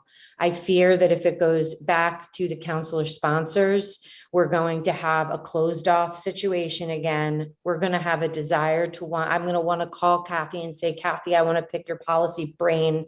Please help me. And I'm not going to feel like I can do that in a way that doesn't violate the law. And so I would like to hear from Athena what her point of view is on the two possible pathways here. I am game for whichever one causes the least resistance and keeps us in legal, sound legal place. Athena, would you like to weigh in? If your question is the council designating people to rewrite the resolution, then I would say that does create a subcommittee. Is that what your question was? My question is, there are two possible pathways, Athena, either refer this to GOL and have GOL do whatever it's going to do, a substantive review, do something simpler. The other pathway is for it to go back to myself, Pam, and Anika to try to guess based on what we've heard at what you all want that will get this passed. And then take the risk that we come back and it's not right again. And we've already spent the amount of hours we have on this. If it goes back just to the counselor sponsors, Athena, that means that we can't talk to other counselors about this outside of an open meeting, is my understanding. And so that's what I'm asking you. Athena? My suggestion would be, if you're not going to refer the resolution back to a committee to work on, that a single counselor work on the resolution, and that the council not send it back to multiple counselors to work on together, because you're creating a subcommittee that would need to post meetings. Thank you. So the motion on the floor is to refer to GOL. We can vote on that motion. Another option is that the three remaining sponsors of this, because I understand, Anna, you were no longer a sponsor, decide to withdraw this resolution, and that at some point in the future, some counselor could come forward with a new resolution, just totally different. Mindy Jo. Or you vote this resolution down so you've got a clean slate, and anyone who wants to work on a slimmed down resolution does so with no timeline whatsoever, but we've got a completely clean slate off of this council. Thank you. Thank you. Okay, so Michelle, right now, the motion on the floor is to refer to GOL. I'd like to move forward with that, and then we'll make a decision after that. Okay. After this meeting. The motion on the floor is to refer it back to GOL with consultation and possible legal review. I'm going to have us go ahead and vote on that motion. I'm going to start with Pat DeAngelis. No. Anna Devlin Gothier. Yes. Yes?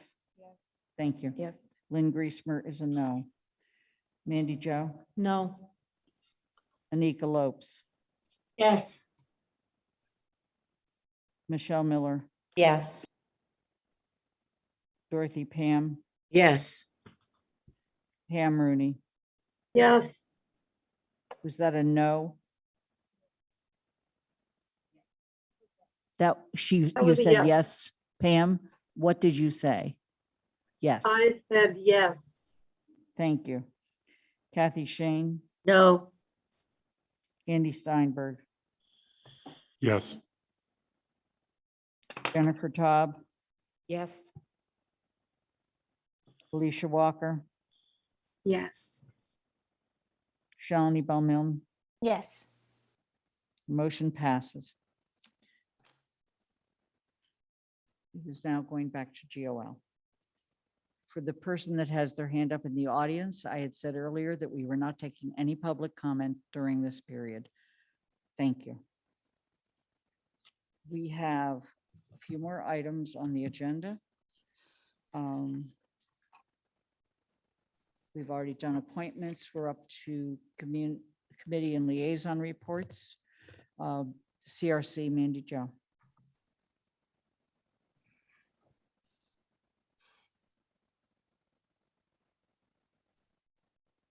I didn't skip something. No, I'm just pulling up a calendar. GOL does ZBA interviews this week on this next week on the 23rd of the month at 4:30 p.m. And the only other announcement I have is that on Monday, July 18th at, not July 18th, July 25th. This is why I need the calendar. July 25th at 7 p.m. CRC will be holding a special meeting that's going to be, we haven't decided what we're going to call it, a listening session, a dialogue, something for the public to come and talk to CRC about rental registration and rental permitting and all of that.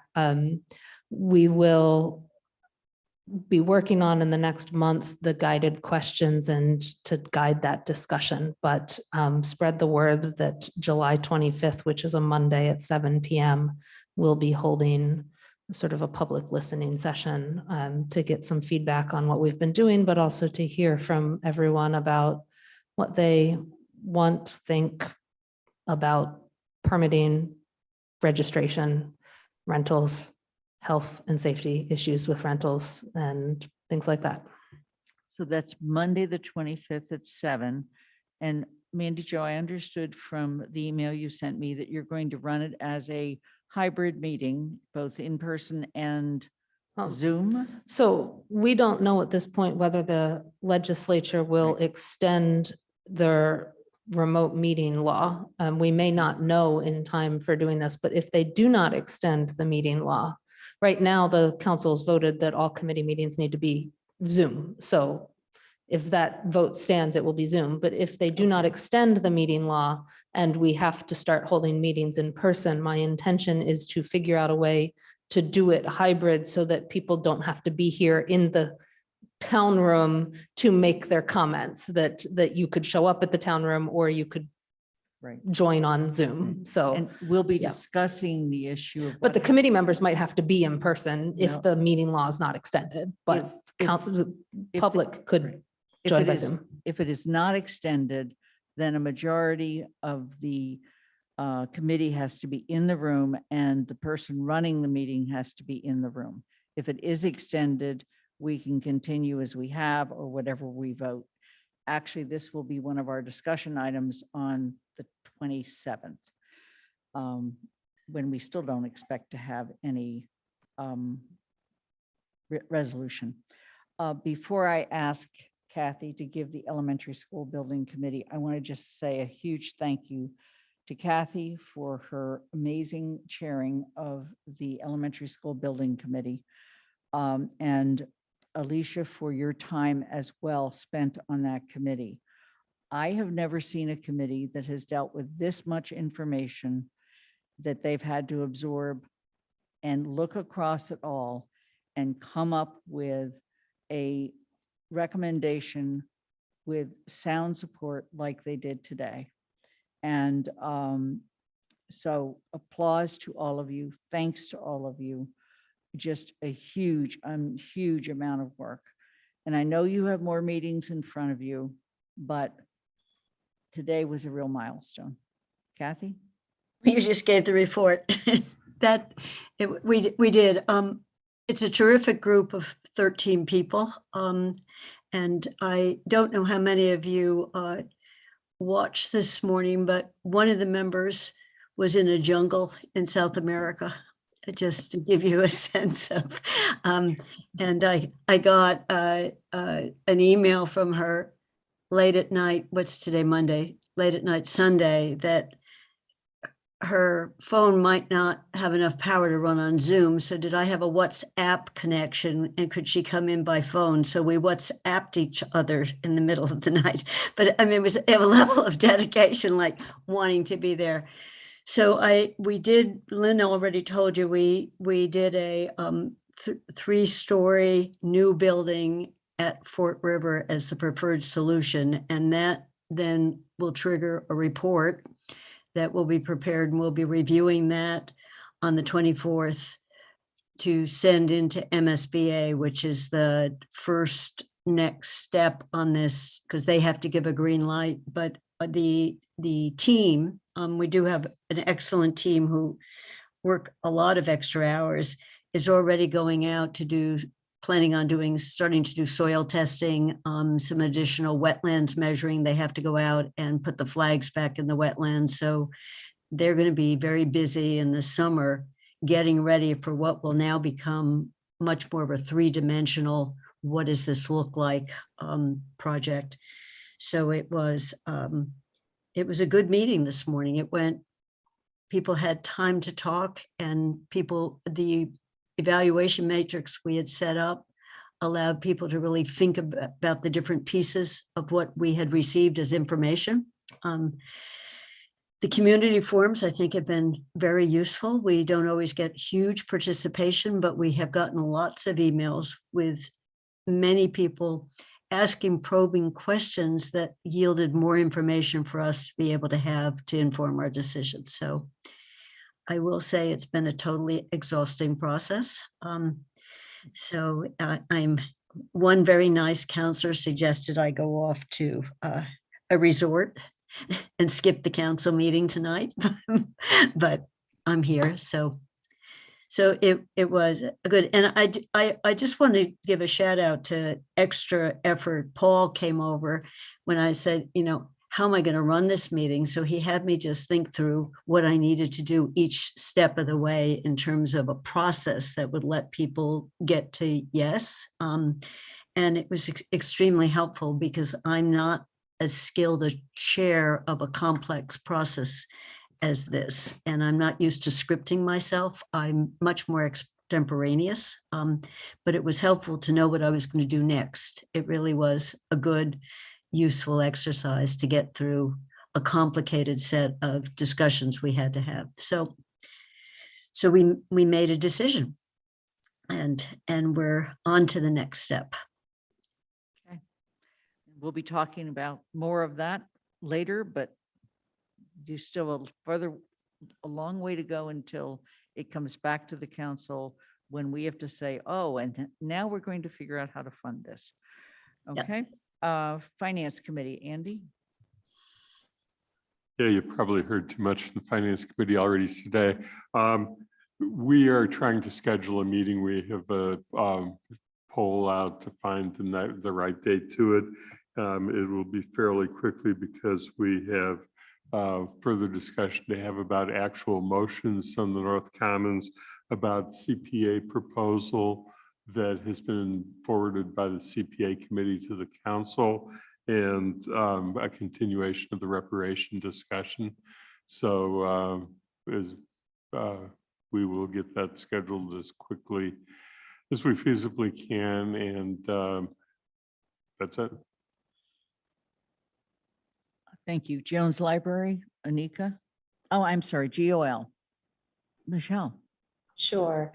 I think our big news is that we unanimously voted to reappoint Bernie Kubiak as a non-voting resident member to the Finance Committee.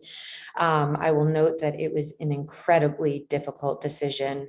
Both he and Sarah were just excellent candidates. We couldn't go wrong either way. I do hope that folks will have a chance to look at the report to see how we came to our decision, or maybe even watch the video with all your extra time. And we're really happy that we got through that process, and just thanks to Anika for really handling most of the process, and also to Mandy for just her incredible step-by-step guidance. The other piece, and now I'm kind of rethinking this, wanting to talk to Paul a little bit more, but we were going to start taking on some bylaws that we inherited from the last council to review, and perhaps checking in with some staff on some of those. So Paul, I'm going to get together with you to make sure we have a good plan for doing that.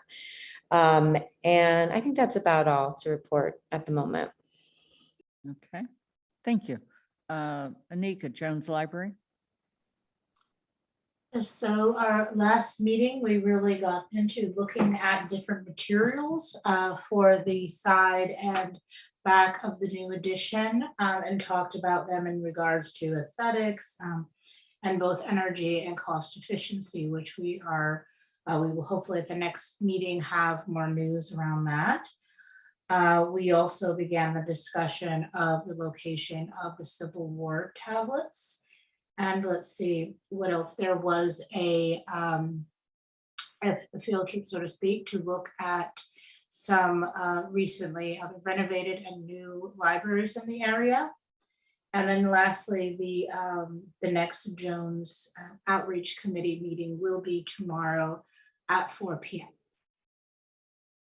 Okay, thank you. TSO. No, Dorothy? no new report. Last meeting, which was I think last week, I had 2 reports if you've had a chance to read them. As they say, the question of this week's meeting agenda is still awaiting responses from staff and Paul on this. Okay. Any liaison reports? Jennifer. I'll be brief. The news, well, to report from the Amherst Affordable Housing Trust that it is, I think, the passing of an era after serving for many years, maybe being the founding chair of the trust. John Hornick said it was time to pass the baton. So he, stepped aside, and Carol Lewis and Erica Piedad will be co-chairing the trust. I have to admit that I actually thought until about a year ago that John Hornick was a paid staff to the trust because he really worked so much more than full time. So Carol and Erica felt that 2 of them together could, probably begin to fill John's shoes. And I just wanted to add that Representative Mindy Dowd and Senator Joe Comerford presented John with a citation. Mindy Dowd said that he moved the needle of affordable housing in Amherst in a big way and made our town a believer in affordable housing. And Paul praised John for epitomizing the compassionate community which Amherst is. So I guess we can thank John for his many years of service and leadership, and hopefully won't be going away. Right. We certainly want to all join in thanking John for his many, many years and significant service. Are there any other liaison reports? Okay, then we're going to go on to town manager's report. Paul? So you do not have a written report, but I just have 3 things I want to mention. One is to remind you that there is the groundbreaking for the new North Amherst Library Community Room on Wednesday at 11 a.m. at the North Amherst Library. So that'll be a nice event, and the first of, I hope, many groundbreakings that are coming this way. And again, this is fully funded by an anonymous donor. No tax money is going into this, so we really appreciate the generosity of that donor. The second is that our CREST program, it takes an enormous amount of time to set up the program. One of our 8 applicants chose not to accept the job. We're interviewing, they interviewed today, we're interviewing tomorrow. We hope that we'll have a full complement. They will begin work on July 5th, as will our DEI director. And we plan on having a swearing in ceremony, as it were, on that day. So mark your calendars for Tuesday, July 5th, probably 10 or 11 because this is something that we really want to celebrate as a permanent addition to the town's organization. And so I think that we're really excited about this, and that they're both all starting on the exact same day. Kat Newman, who has now joined it, she started last week to work with Earl at moving this program forward. So there's just, you cannot imagine the myriad of details and the amount of outreach. Earl is here 7 days a week going to things. Went Saturday, they're at Village Park, just meeting, greeting people and letting people know about CREST. Tremendous work. We're just so fortunate to have so many great people working on this. And lastly, I appreciate what the council president said and what Sean Magano said, that with our budgets that you approved tonight, which I thank you for, we don't get here by accident. It starts with the vision of the council. The kind of analysis of the finances of the town and the critical thinking that they bring is really just extraordinary. There are just not many communities that have the talent that we have, specifically in Sonia Aldridge and Sean Mangano. Just really remarkable. We're really, really fortunate. It's an iterative process. It goes back and forth. The finance committee, enormous amount of time, Andy's leadership on that, just the depth of his knowledge. He asks questions that even we never think about because he's thinking through these things. So we just thank you and thank the council for your support. And then also just lastly, tonight was a perfect example where our staff doesn't sit on its hands. It went out and got funding for the Centennial water treatment plant. It got funding for the town common. We're in the mix for lots of different projects and we keep working at it. So I think I'm really proud of our staff and I hope you are as well. And I thank you. Are there any questions of the town manager? Getting off easy tonight, Paul. All right. President's report. With the completion of the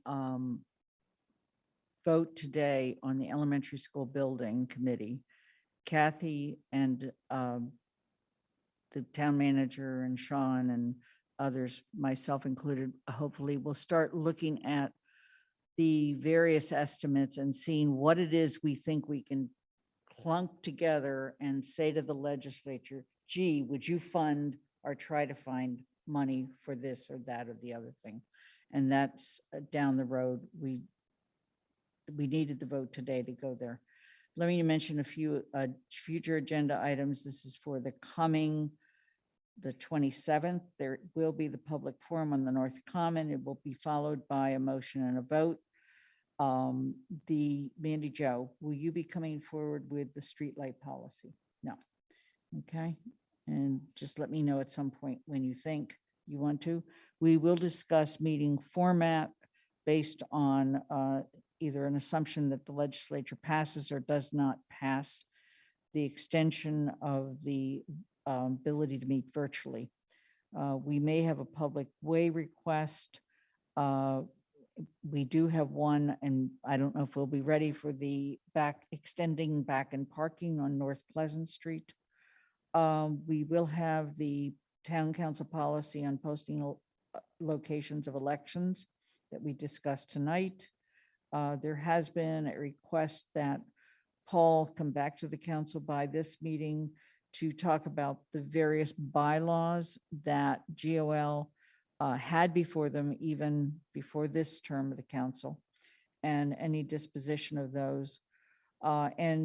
If we have recommendations from the finance committee, there may be two votes. One will be around CPA recommendation with regard to the high school track and athletic fields, and the other ones would be in relation to reparations. But that's if there is a meeting of the finance committee with the intention that there is. Are there other items that people want to make sure I add to the agenda on the 27th or that I'm missing? Shalini. Yeah, the universal composting. I'm sorry? The universal composting bylaw. Great, thank you.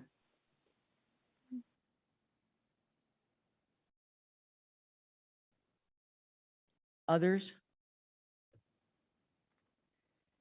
So we have a lot to do in 2 weeks. Are there any other comments from counselors? Kathy?